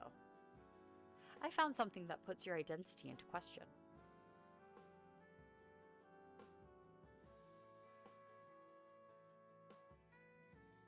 How stupid they are? Hey, that's my notebook. You see, this notebook had an interesting paper article in it. Son attempts to repay the sins of the father. Okay. But then I remembered a little slip of the tongue from Crescent Moon as we were talking about you. Or rather to say, when we were talking about Blacksword, something along the lines of, well, his father was the reason for the current unionization and labor laws to even be made in the first place. His father, not their father. She was talking about the real Blacksword, not you. I'm sorry for that. I thought they didn't notice it. That's all right. All the more dramatic of an entrance. Well, bravo, you're right. I'm not Mr. Blacksword. Then who in the world are you, and how did you know that I've invited them? Well, I do know Blacksword. You see, I'm actually... One moment, please. Can I guess? Guess? Think you have enough to go off of as to know my true identity? I think I do. Oh! I wonder if they're... Because they signed the book. Wow, aren't you a perceptive one? You gotta be kidding me. Seriously? Really? Gotta say, I love your crimson antlers. A masterclass of slow-burning terror. It's always so nice to hear compliments about that one, considering how rarely it's mentioned on its own. But how did you know? Shouldn't have signed the book if you didn't want to be found out. I've checked the guest book and noticed that the handwriting of the signature on this book and the guest one were quite similar. I didn't know that. Why in the world did you pretend to be a Blacksword? Had you written to me, I would have given you an invite myself. Oh, come on. It's Halloween. A night to wear masks and to pretend to be something monstrous. How could I pass on the opportunity to play a child of the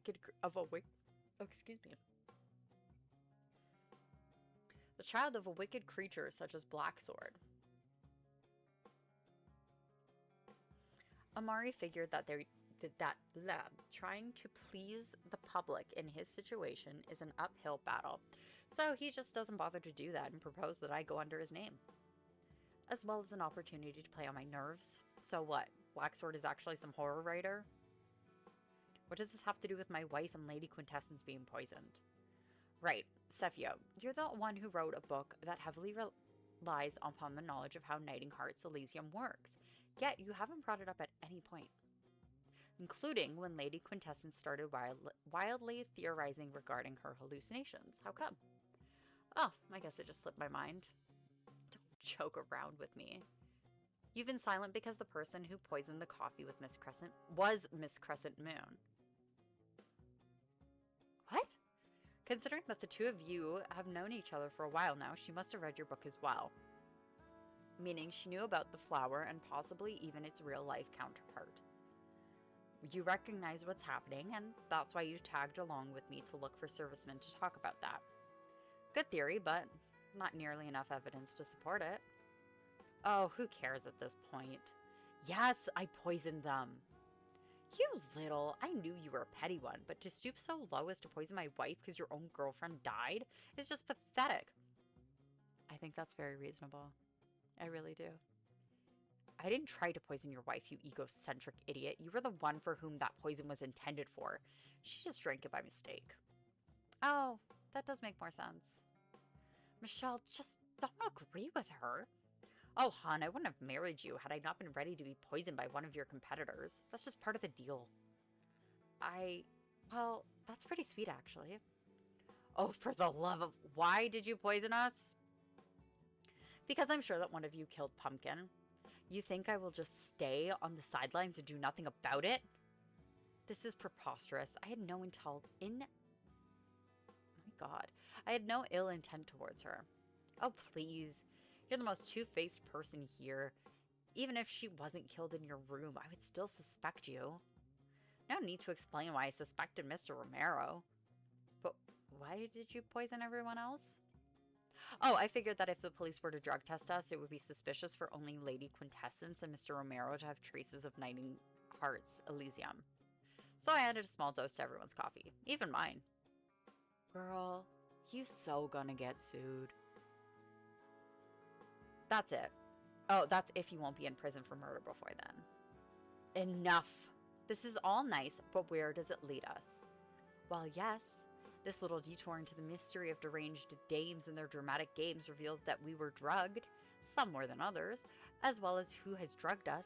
Does it lead us closer towards figuring out any of the two murders?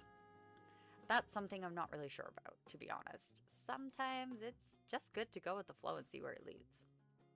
But even then, we were able to unravel one part of what has happened today, which means we'll have an easier time figuring out the rest. Ugh, okay, once again, what do we know? Serviceman was killed sometime within a half-hour window. During it, nearly everyone formed a pair, so each person can testify for the other's alibi. It leaves only Lady Quintessence unaccounted for. Not to mention that she's the one who diverted the flow of the investigation in the first place. You aren't actually accusing this lady of murder after you tried to cover up that I was poisoned, are you? There's a first time for everything. How stupid do you expect me to be to kill someone in my own room after there was already another murder in it? After our first meeting in the window of time when Serviceman was murdered, I have yet to reveal my discovery of the secret room. It's quite possible that a certain someone, while still thinking that no one else knew about the secret room, killed Serviceman and hid his body there to then dispose of it later. Now that's just ridiculous. I don't think it's that ridiculous, to be honest with you. One more thing, the door to your room was closed. So, a copy of my key is still somewhere out there. Anyone who found it could have closed it. Except that I found the key to your room in Serviceman's pocket. Too many coincidences for one night. Oh, please. The murderer must have killed Serviceman in my room, hid his body in the secret room, closed the door from inside, and then got out through the elevator entrance. No, it's impossible to use the elevator entrance as an exit due to its height and thin space. The only way Serviceman's killer would be able to get out is either through Lady Quintessence's or Pumpkin's door, needing a key to the corresponding room to close it behind them, with Pumpkin's body having her key and Serviceman having a key to LQ's room on them, with the only person who had the copy of Pumpkin's key having an alibi at the time of the murder. What? Well, for all we know, the killer could have dropped Serviceman through the elevator access without entering the secret room itself to begin with. Who is dragging a body up that elevator shaft? Like, pardon? They would have to get their body from the place of the murder all the way to the elevator, climb to the highest part, and then drag it at least, what? A 70-kilo body 3 meters high, all the while not being spotted or leaving a trace of a body being dragged? Maybe if there were 2 of them. You're not seriously implicating us. Sorry, dear, but I'm backed against a wall here. Just think, isn't it possible that the Romeros killed him during that period in time, hidden him on the top of the elevator somewhere in the shadow of a roof support, for the Romero to move the body later on in order to implicate me? He did take a trip to the 3rd floor when going after medicine as soon as Miss Romero collapsed. He could have climbed into the roof pathway and dropped the serviceman's body to implicate Lady Quintessence, should he and his wife prepared it in advance. We're just jumping between theories at this point.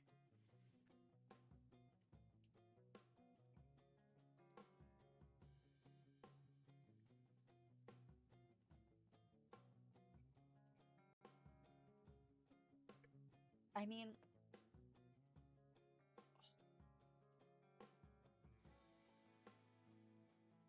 I'm pretty sure we're gonna bring up the, we'll have to bring up the broken vase. There we go. Well, there is a piece of evidence that can give us a better idea regarding its murder.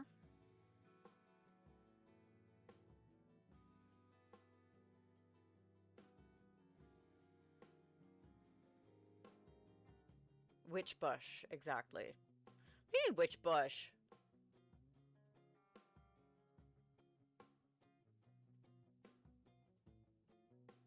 Yeah, okay. Oh, a night. It skipped that part. That's good to know. A knife that we found in a bush. Which bush exactly? There we go. The one to the left from the hotel entrance. Well, this is interesting. Do you remember which room's window is located just in the corner between the terrace and the hotel's front side? Double troubles. You're implying that we threw the knife out of our window? But even so, why hide the knife? And why under their own window?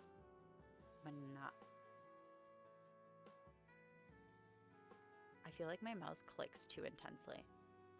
I think I have to deal with that at some point in my life. I will never deal with it. Wouldn't it make more sense to just throw it into the nearly unreachable cliffs at the base of the hotel?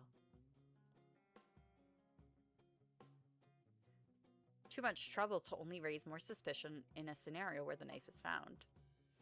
If anything, the most logical window to dispose of a knife that any suspect outside of you may think of is yours.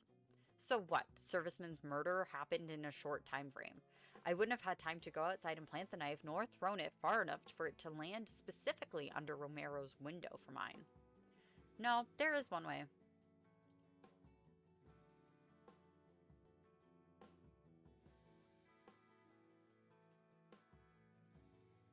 But the lock's busted.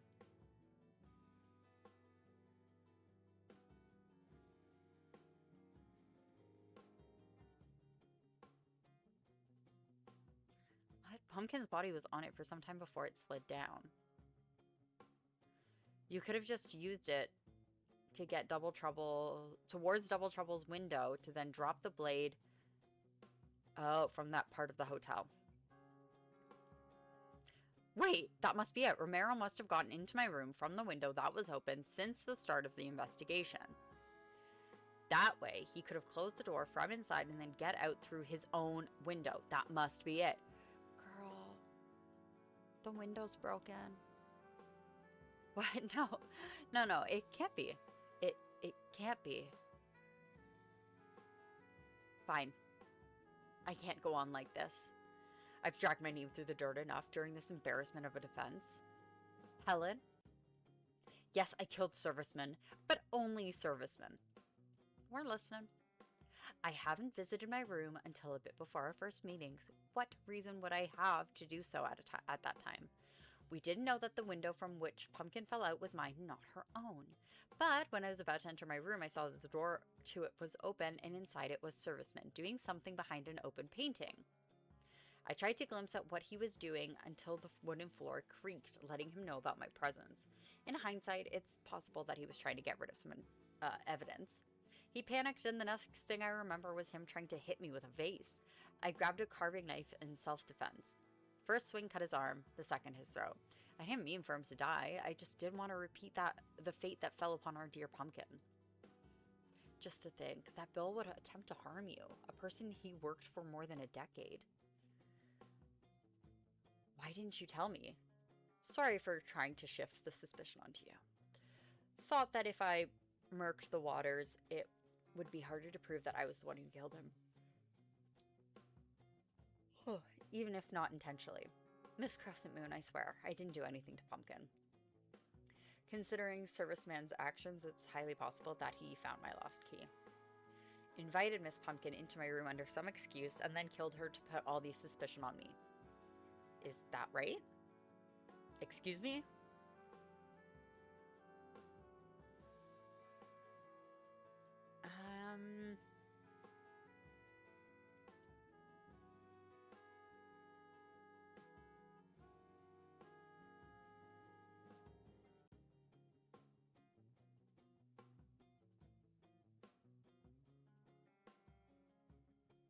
No. I knew it wasn't going to be that. Part of me thinks it's no. The ring? The knife. You see, this is a knife from your room. So what of it? There are knives in a lot of jack-o'-lanterns. You said that you grabbed the knife as Serviceman noticed you entering the room, and yet, instead of running away as he attacked you, you somehow made your way to the opposite side of the room and grabbed the knife before Serviceman was able to do anything, with no signs of struggle in that part of the room itself. If anything, that vase that you stated Serviceman to use was closer to the entrance. Lady Quintessence intended to kill Serviceman. She took the knife before the two of them met, and the vase was used by him for self-defense. Helen. And I think I know why she tried to kill him. You see, Lady Quintessence alludes that she did intend to kill someone else tonight. In fact, someone who still stands in this room.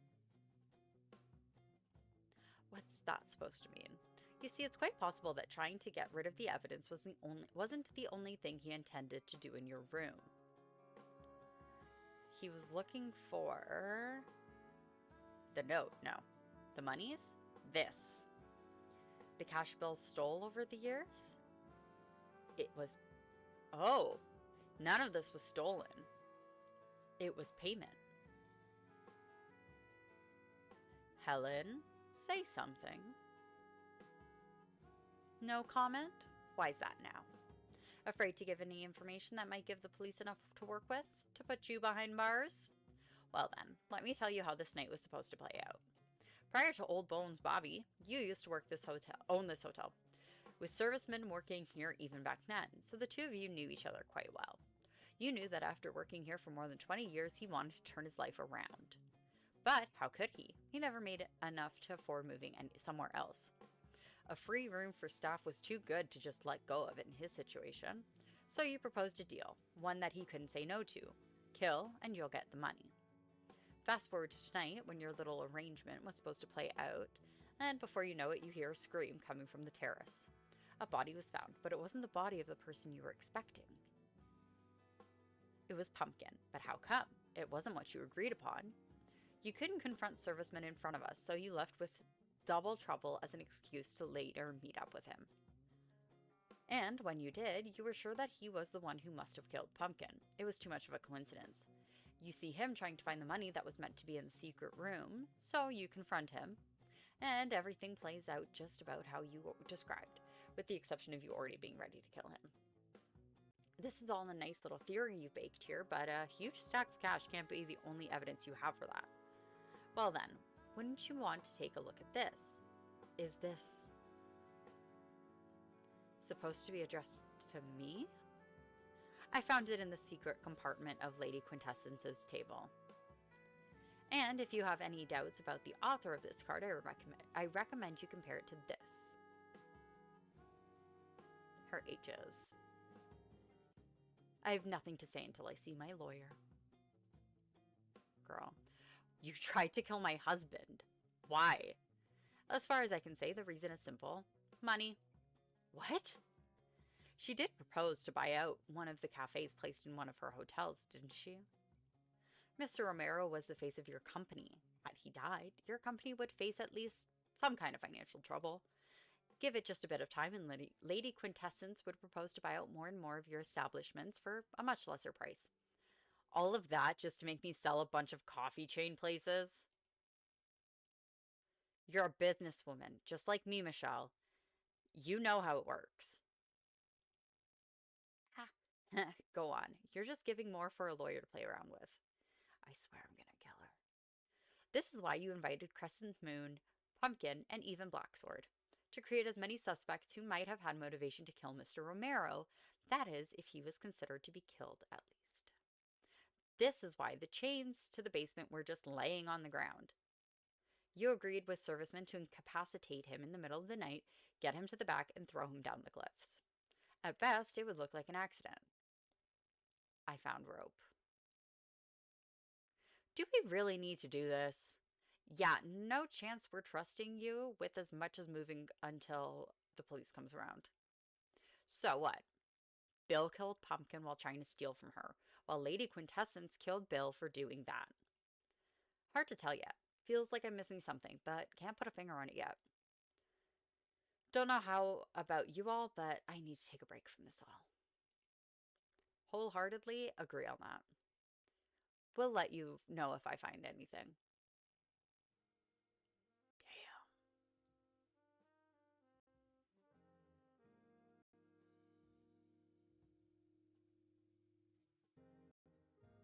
Damn. Ooh, we knew each other for 14 years. I thought I had a friend in you. I cannot believe you would just attempt to kill my husband after all that.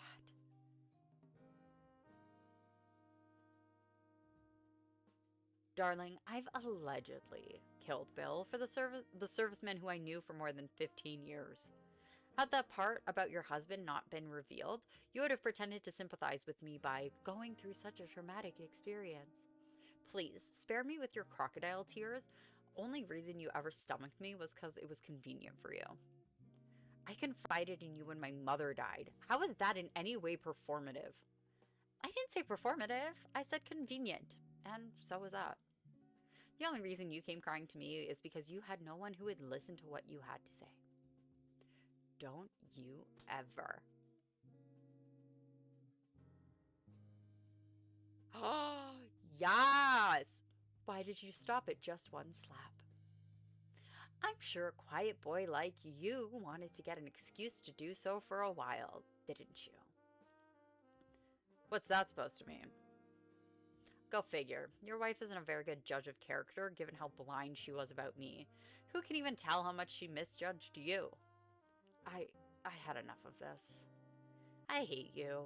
Whatever will come to pass after this night ends, it won't be enough for you. Oh dear, you're an entrepreneur, just like me. You should know that there's never enough of anything. Well, didn't you blend in nicely enough? Feeling comfortable, aren't you? Not by any means, my dear. Just have to push enough buttons to make them do something that my lawyers will have a pleasant time playing around with. Luckily for me, having a shade involved in all this, as well as everyone being affected by a hallucinogen, will make this case quite unreliable, so I guess I have to send you and Miss Crescent Moon my bonjours for that. Acting like that will save you from the sentence of possibly murdering two. You've been nosy enough as to figure out that I killed Bill. Would you really stop now when you can push the blame as to what happened with Pumpkin on me? You know that it doesn't make sense for me to be the one who killed her. So why won't we end this charade and get to the bottom of who did?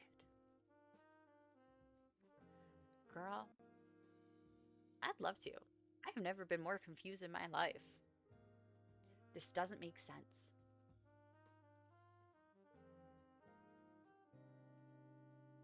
I've known him ever since I was a teen. I could never imagine that we still can't be sure that Serviceman was the one who killed her, especially when we know for certain that Lady Quintessence was the one who killed him. I don't believe that Bill would be capable to murder anyone, let alone Miss Pumpkin. Say that to him agreeing to kill Mr. Romero.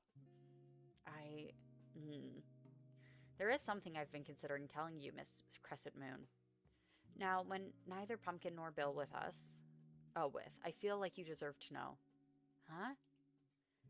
It's about the last time you and Miss Pumpkin visited this place and how I've stumbled onto something. I was walking past a window overlooking the yard in front of the hotel, as I've noticed Miss Pumpkin standing at the edge of a cliff. Excuse me? Back then, there wasn't a fence there. She was just standing at the very edge of it. I was about to run down, fearing the worst, but as I was about to do so, I saw Bill coming towards her. They've appeared to be talking with each other. A few minutes later, Bill walked out of my view, leaving Pumpkin alone where she was. Soon after, she stepped away from the ledge. I've never asked either of them about it. Now, none of them are here to tell us what happened that evening. Oh, that. You knew about it? She told me about that night a couple of months ago. I won't go into details, but yeah, she had her problems. All of us do. And you've still decided to take an invitation to this party despite that? Casey, this is one of those cases which one should better approach with tact. No, that's fair. I had my reservations about it, but Pumpkin assured me that everything would be all right. Let's just say things didn't turn out like we hoped. Maybe if I didn't stay behind to chat with guests after our conversation with Double Trouble, she wouldn't have left the party room on her own. Maybe she would still be here. You can't let yourself get stuck in the trappings of that kind of thinking. Okay, let's get to it. I think we have everything we need to unravel what happened this night. What are you talking about? Didn't we uncover that Lady Quintessence was the one behind the murders? Either she or Serviceman, who was killed by her hand, yeah. It's not like we have any more evidence to reach any conclusions with. My bet's on Lady Q. We have only suspicions towards Bill being a killer while knowing for sure that she killed at least one person tonight. Poor Bobby. Always leaning towards the most deceptively apparent and safe options. Live a little. Do I look like the kind of lady to allegedly stab a couple of folks in the back within the same evening? Shut it. Well, Casey, you were quite spot on before. It's only fair to lend our ears to what you have to say now. Well, thank you for giving me a stage. It's true, we don't have any new evidence and from first look of things, everything seems clear. Either Lady Q or serviceman killed Pumpkin, with the first killing second later.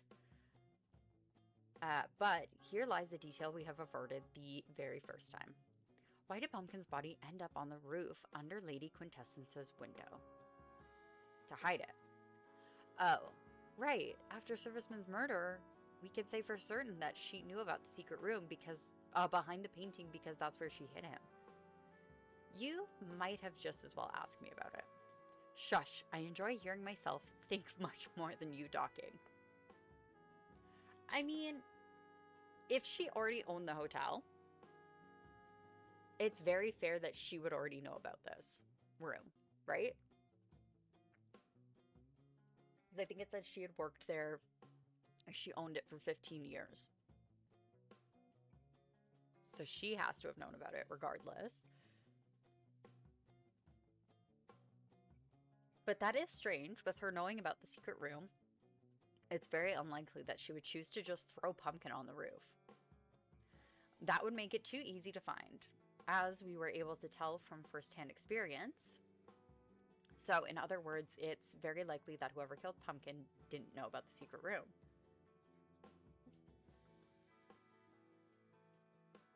Excuse me. But wait, did we conclude that serviceman was the one? Oh my god. My body said just do everything. Oh my gosh. Didn't we conclude that serviceman was the one who stole Crescent Moon's wedding ring and the money that Lady Quintessence kept in her secret room to pay him for the murder of Mr. Double Trouble? While there's some theories we can come up with regarding the former, the money was definitely in the secret room. The only way he could have gotten them is by getting inside. Well, we still cannot be sure where the money was when servicemen found them, right? We only know that they were there at some point.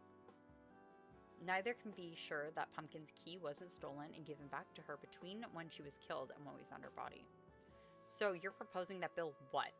Killed Miss Pumpkin, got her key to then open her room with it and steal the wedding ring, putting the key back in her pocket, only then start disposing of the body? Yeah, well, it's good to question the basics. I think this will be us reaching out. Meaning, Bill knew about the secret room. Yes, geniuses.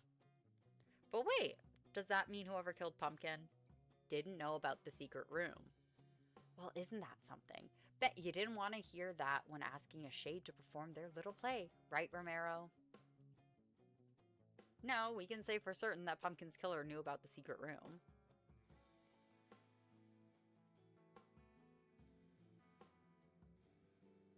And the stain. The coffee stain proves that not only did Pumpkin's killer know about the secret room, but also that during her murder, the entrance to Lady Quintessence's room was opened. So doesn't it mean that we're back to square one? It's either Lady Quintessence or serviceman? Sorry, sweetie, but our friendly shadow has a point. The secret room was opened during Pumpkin's murder, but it doesn't mean that us two were the only ones aware of it. Which would explain why, despite knowing about the secret room, the murderer didn't decide to hide Pumpkin's body there. They were putting suspicion on Lady Quintessence. It's hard to swallow the idea of Bill doing that because he would have to know that Lady Quintessence would rat us out. Wow. Words are hard.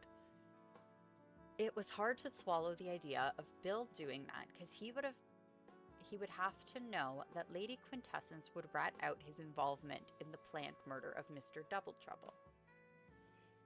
But if it was someone else who knew about the secret room, well, that would make so much more sense. Do you have any ideas as to who might have been aware of it before you told the rest of us about it? Well, the way I knew about the secret room was because I used to own this hotel. Just for a couple of years, mind you. Meanwhile, Bobby over there had it in his care for a decade by now. Oh, I reversed it. Just kidding. So you're saying that Bobby might be the one who knew about the secret room? Yes, dear. The thing that I'm saying is the thing that is being said. Try to keep up. I'm not going to chew everything for you to understand. Well, Bobby, did you know about it? I actually didn't. This hotel's last interior renovations were made under Lady Quintessence's leadership, which is how both she and Bill must have found out about it. Can't believe that being a cheapskate has proven useful to you. Still, 10 years, how could you not stumble onto it during that time? Well, Bill is the one who would usually be on cleaning duty, so I never properly investigated most of the numbered rooms we have to offer. Let alone climbing onto the elevator's cage. I'm no youngling to do such things. My bones would break to tiny pieces of shattered glass if I were to do that. Regardless of even if Bobby knew about the secret room, there's something that's been bugging me for some time. Why did Pumpkin get killed in Lady Quintessence's room? To incriminate me? Yeah, but why not kill her somewhere else and only then move the body? Well, we didn't find any blood outside of the spot on the roof she was dropped on. Her sweater absorbed a lot of it, so we cannot really be sure where she was killed. Not sure, but we have a lot of things pointing towards Pumpkin being killed there. The coffee. Pumpkin has traces of coffee on her sleeve. A spilled cup is on the floor in LQ's room, and more coffee is both on the wall and the framing of the wall inside of the secret room. So what? Not only was she killed in that room, but she was also just casually drinking coffee there with the secret room being open? Makes you think, doesn't it? She was stabbed in the back. There isn't a lot of room to run all the while carrying a drink in her hand. Only natural to assume that she dropped her coffee the moment she was stabbed, and I think all of you know what that means. She trusted whoever killed her. I think I know who killed Pumpkin.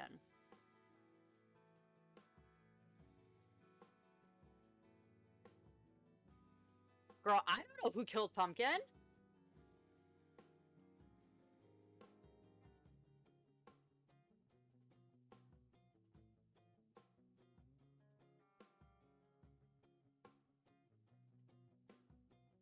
Okay.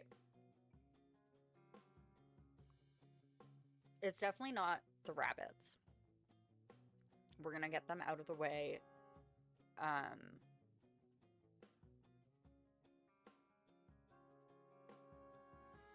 Part of me is like, is it Bobby?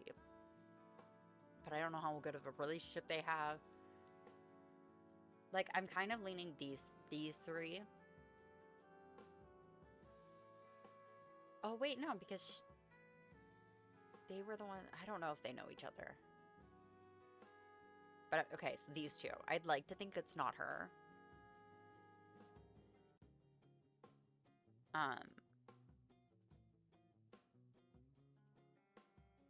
They might have done this for their book.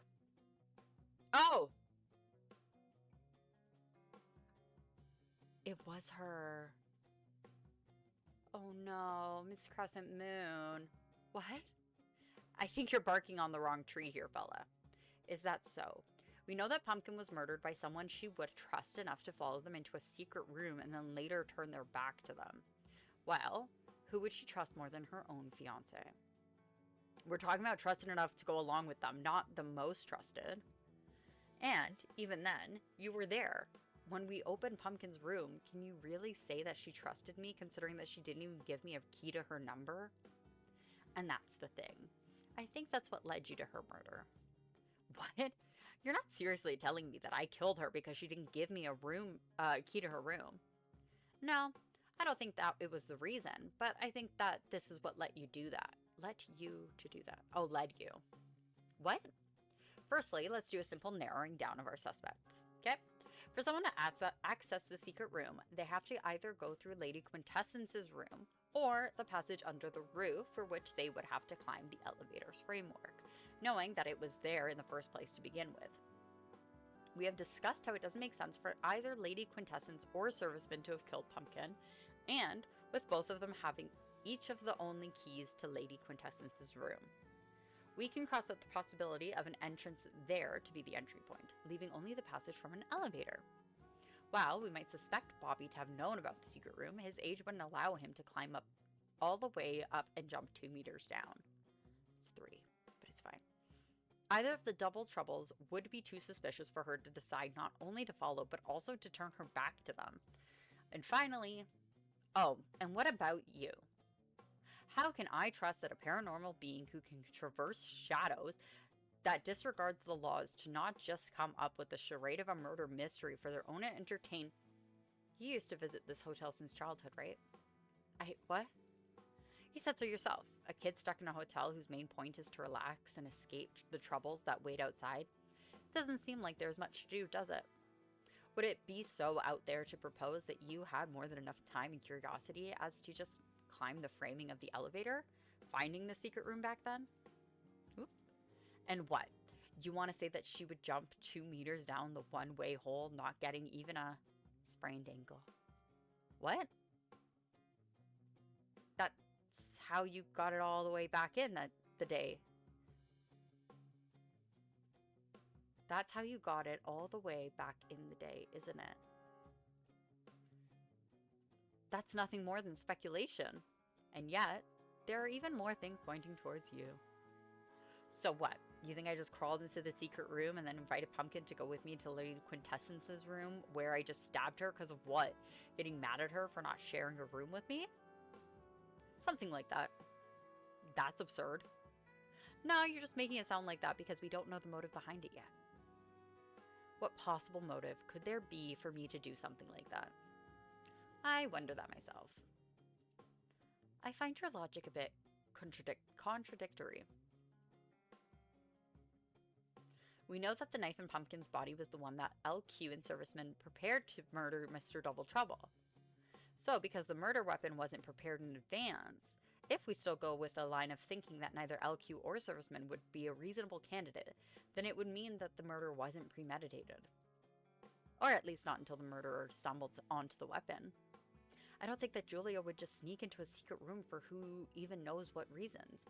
Find a knife and be like, "Hey love, come here. Look at this cool painting," and stab her in the back. Exactly. That is, unless there was something that changed her initial reasoning for sneaking into the secret room. What are you talking about? Once someone drops from the roof entrance into the secret room, they can exit to the hallway only through either Pumpkin's or my room's door. So what would happen if both rooms had someone in them? She would have to wait for one of you to leave. And while she waited, she would be able to listen to either one of us, specifically onto me and Serviceman. What is that supposed to mean? The two of us had a little chat, and while I cannot confirm exactly what we talked about, I think some of you know where this is going. You were scheming my murder. Darling, I think you forgot to add allegedly right there. Would be awkward to chat without that little addition. Oh my gosh, I'm double clicking all over the place. And what, instead of telling anyone about it, she just killed Pumpkin? Where's the logic in any of this? I mean, I think I see what she's trying to say.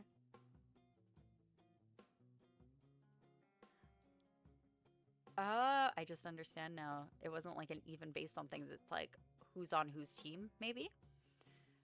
Let's go into this thinking that Miss Crescent Moon wanted Pumpkin dead, but not wanting to kill her.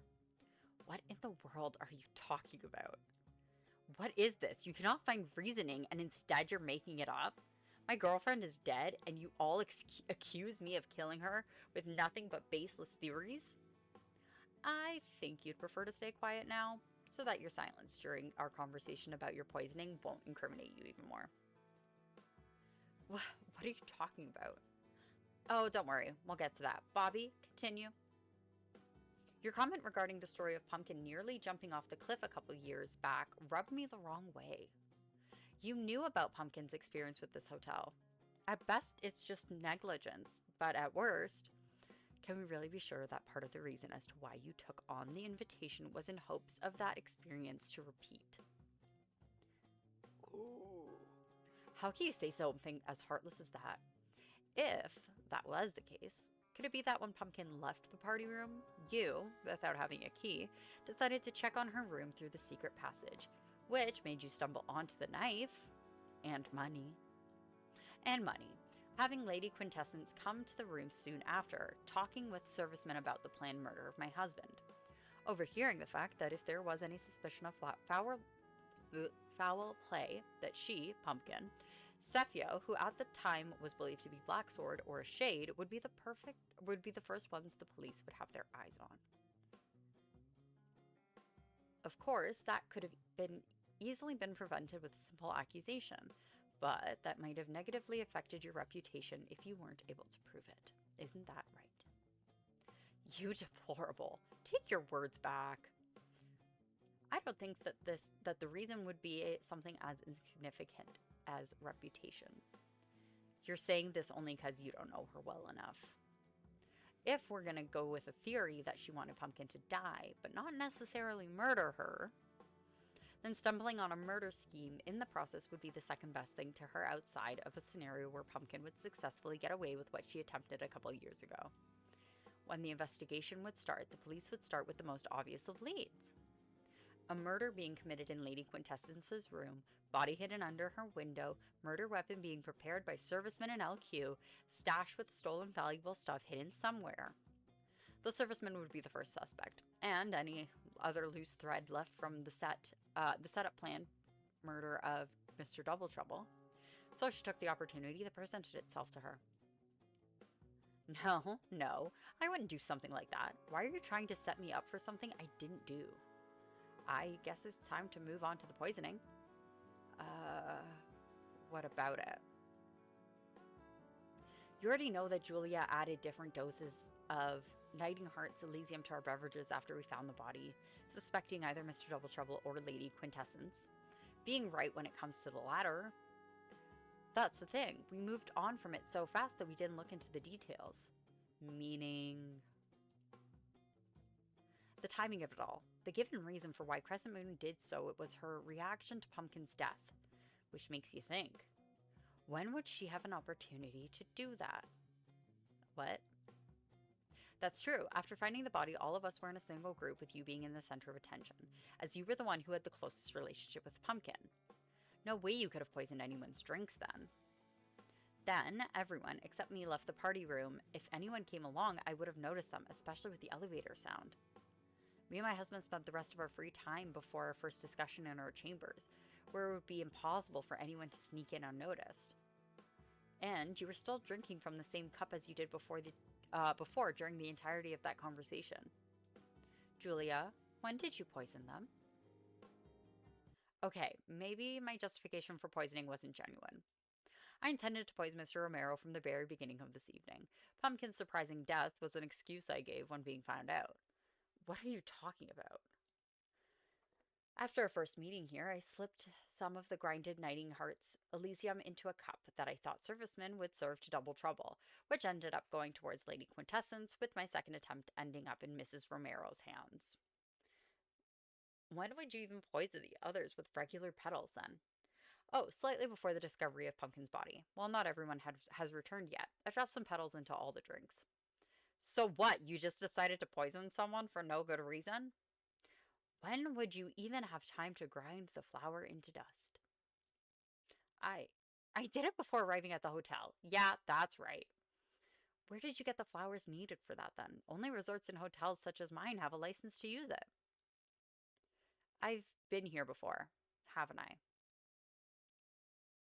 Julia, do you hear yourself?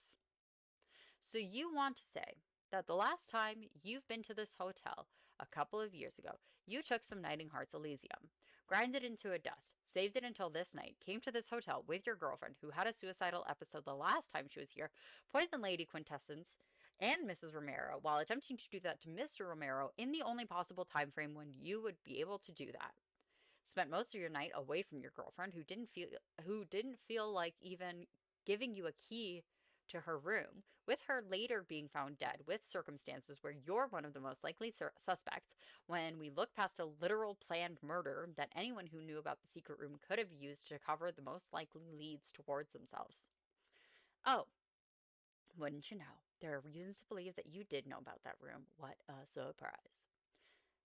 Sefio, you've known me for years. Do you really think I would do something like that? Yes. I don't know. I never would have imagined that you would plan to poison anyone. And, even in the best case scenario, it's something that you have undeniably done. Yeah.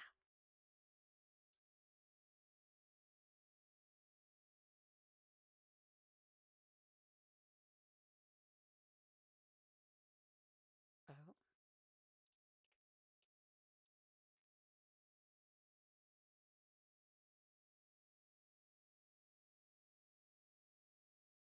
is it the cops?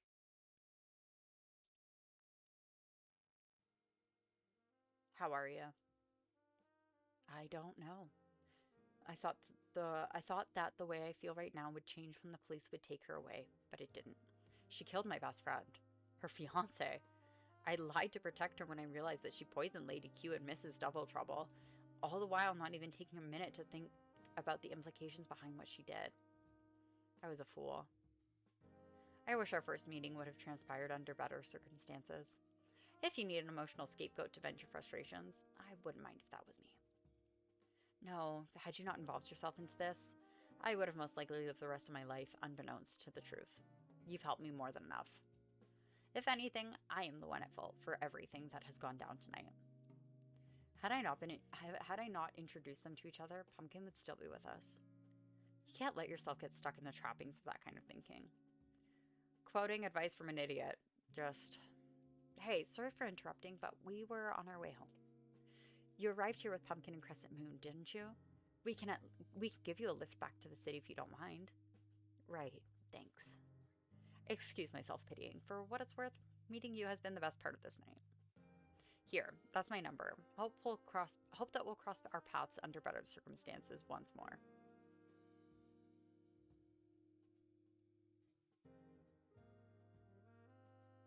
I couldn't sleep. That's understandable. Have enough room for one more on that sofa of yours? Sure.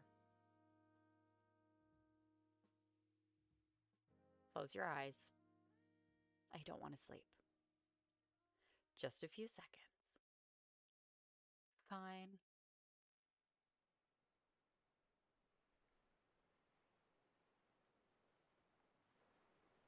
Epilogue?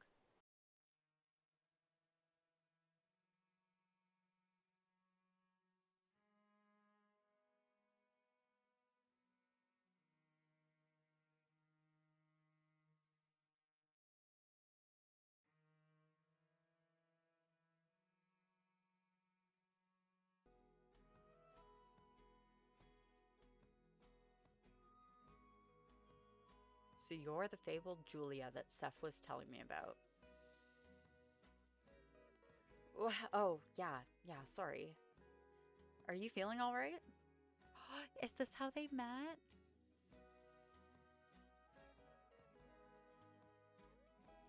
Oh no.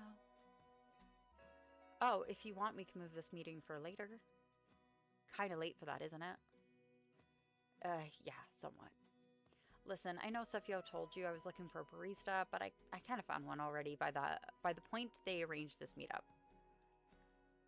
God damn this double click. Well, if that's so, then it's good to get to know you, Bethany, right? Beth works.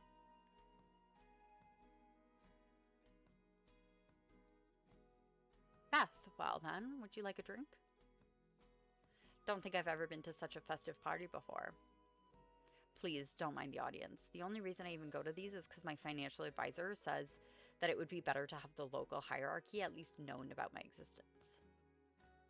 Well, if you're interested, maybe we can give them a show in the form of a little dance. I would be glad to, but actually, I don't know how to dance. Oh, something. They do have karaoke, though. Have you seen the looks on their faces? That was amazing. Julia? Yeah?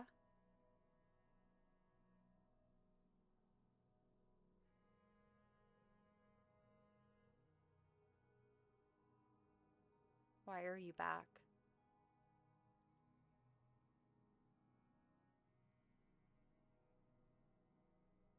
One of the perpetrators of the Tranquility Hotel murders has gone missing following a baffling not guilty verdict. So she made her way out of her own mess. How wonderful. Could have sent me a letter instead. Though, alright, you like to see the reaction of your audience, don't you? Well, I won't give you the pleasure of witnessing my sour mug. This was from over a week ago. Since the article came out, journalists were able to dig up some strange voice calls she made after her disappearance to a few of her associates. She sounded bizarre. It seems like she's been traveling all over the place for some reason. At first, it was thought that she was just trying to escape the house arrest that was a condition for her not guilty verdict, but now I'm not so sure. Hard to say what really happened. So what does that have to do with me? Did anything strange happen to you following that night? Was that all? Why did you really come here? I wanted to talk. I know things between us haven't been the same since, but I can't just sit by without hearing you out. I don't know what you expect to hear from me. You heard the jury. Nothing that I do from now will change that. Chin up, back straight, look at me.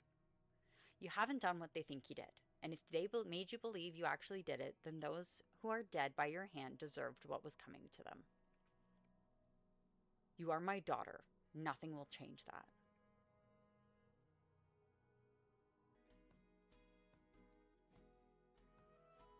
Nothing will change the fact I love you.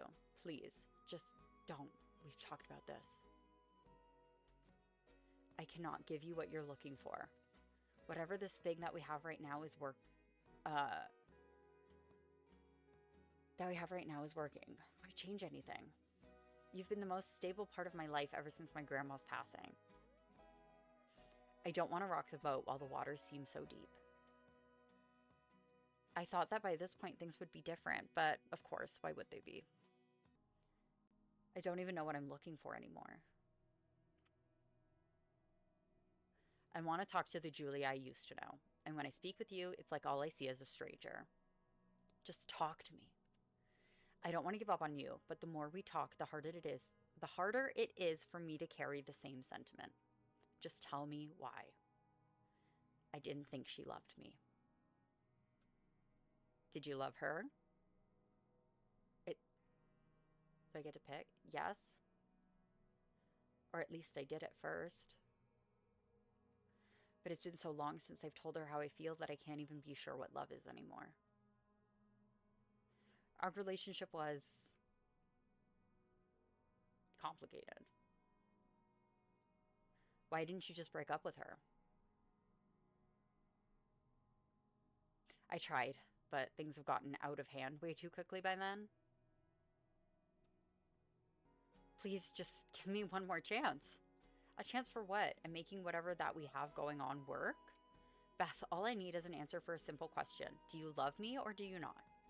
It's just as I thought. When did that happen?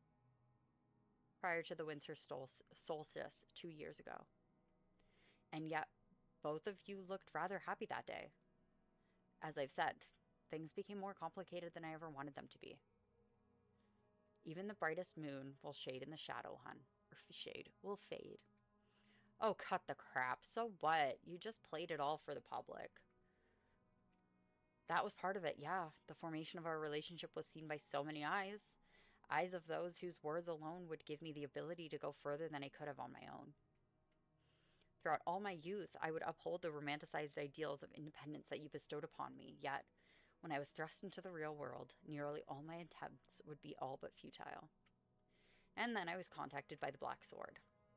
And once in my life, just once, I was able to make something of myself. I wouldn't be where I was without the help of others. I wouldn't be where I am had I not yearned for the help of others. Well, let's look on the right side. Now when we're no longer together and it's all just an act, it's like we got back to the early stage of our relationship. Just two gals enjoying each other's company. Wouldn't that be nice? And that was nearly 2 years ago? Quite a long charade to be played. And all for what? To to make your way among some snobby aristocrats? To make my way among some snobby aristocrats.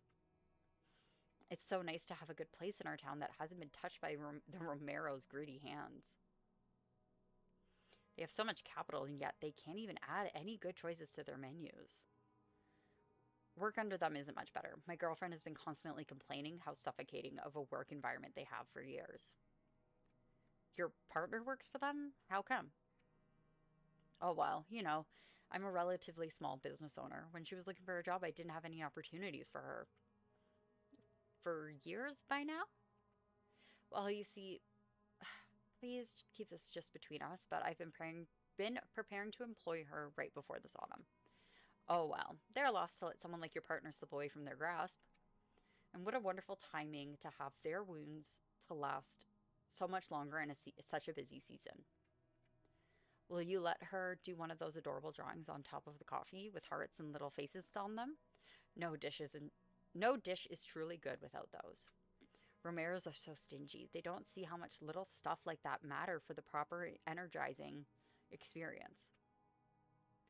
Beth knows how to do that. My humble little cafe will run well enough with her behind the counter. What? You want me to come work for you after all this time? Why? You said yourself that you hate to work under the Romeros, didn't you? Thank you. Really, thank you. I thought that after all we've been through, you would want to keep me a fair distance away from you.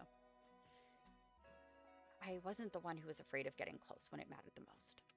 Now I just want to salvage as much happiness and control over my life as I can after all this. I just want to be happy, to be free, for it all to end.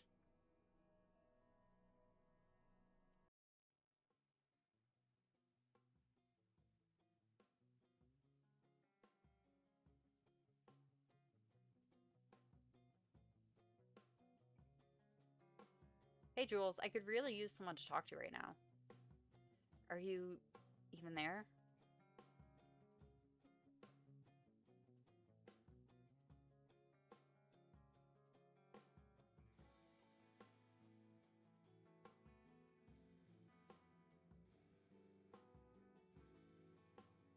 I guess this is her as a kid.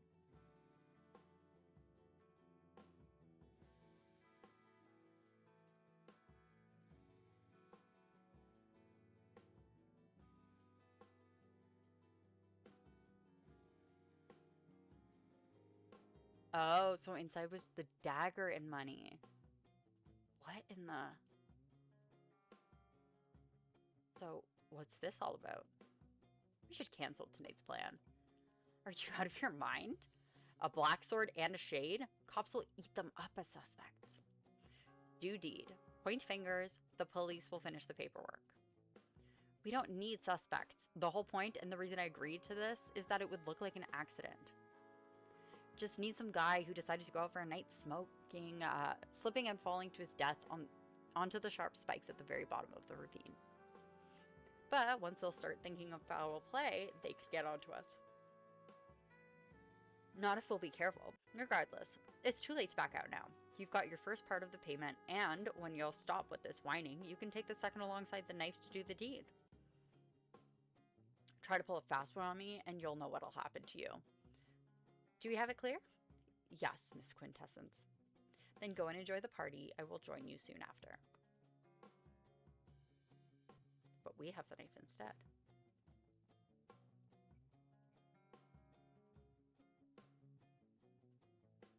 No one. Wait, that's Pumpkin. She's going in her room. I should just leave and pretend I haven't seen anything. Yeah, leave. Why won't you leave? Just...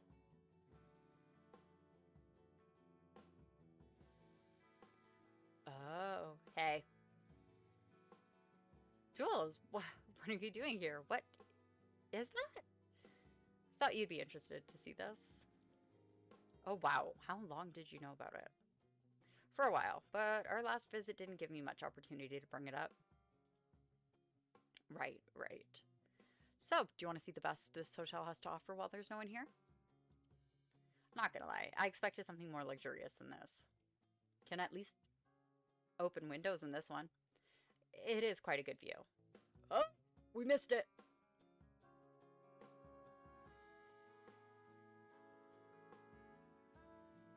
Go backwards.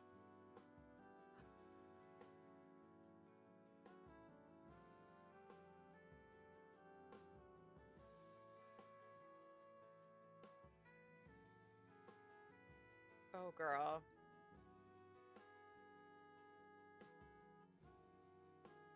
Oh, girl.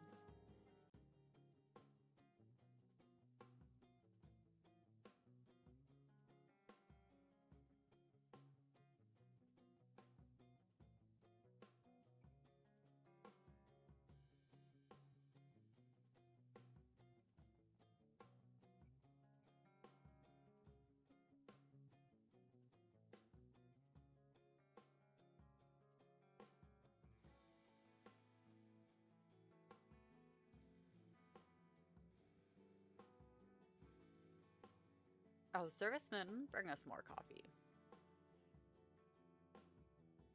So how's your evening going so far? Oh, I don't know. There wasn't much to do ever since most of the other guests have gone away. You? You know, finding my ways to paint away the monotony of the days. And how's Bethany? Haven't seen her since she left the party. Seems like she's gone to sleep or just isn't answering my knocks. There needs to be a reverse on everything. Oof.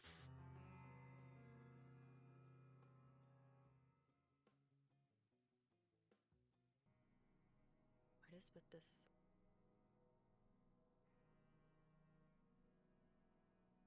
Been a while since the two of us were in the same bedroom overnight. Strange to say, but it seems like the most intimate the two of us have been since the early days of our relationship.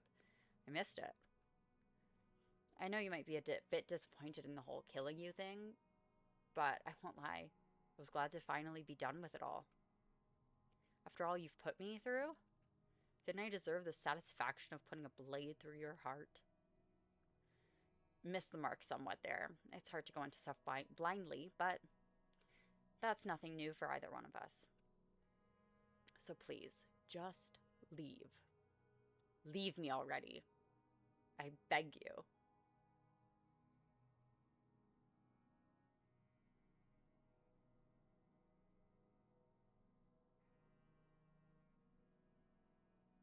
Looks like teeth.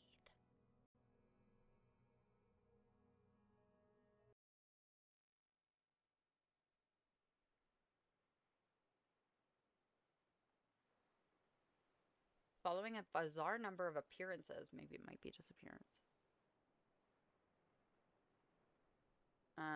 All over the world, Helen Q, the alleged perpetrator of the Tranquility Hotel murders, was found dead on top of an abandoned building's closed-off roof. The cause of death was dehydration. Following the death of major owner Quintess Hotels, they have been bought out by the Romero Inc. Let's turn this bad boy on. That was still a cute game, and honestly, I'm not gonna lie, I felt lost most of it. I felt lost. Very confused. Me over this way. Um, yeah, I liked it. I think really, like, I didn't actually know who did it until they presented me with all the people, and then I was like, oh, I guess. I don't know. But no, it was a very cute game. It is also 100% free on Steam. Um,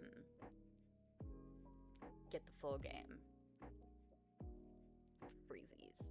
It was very cute.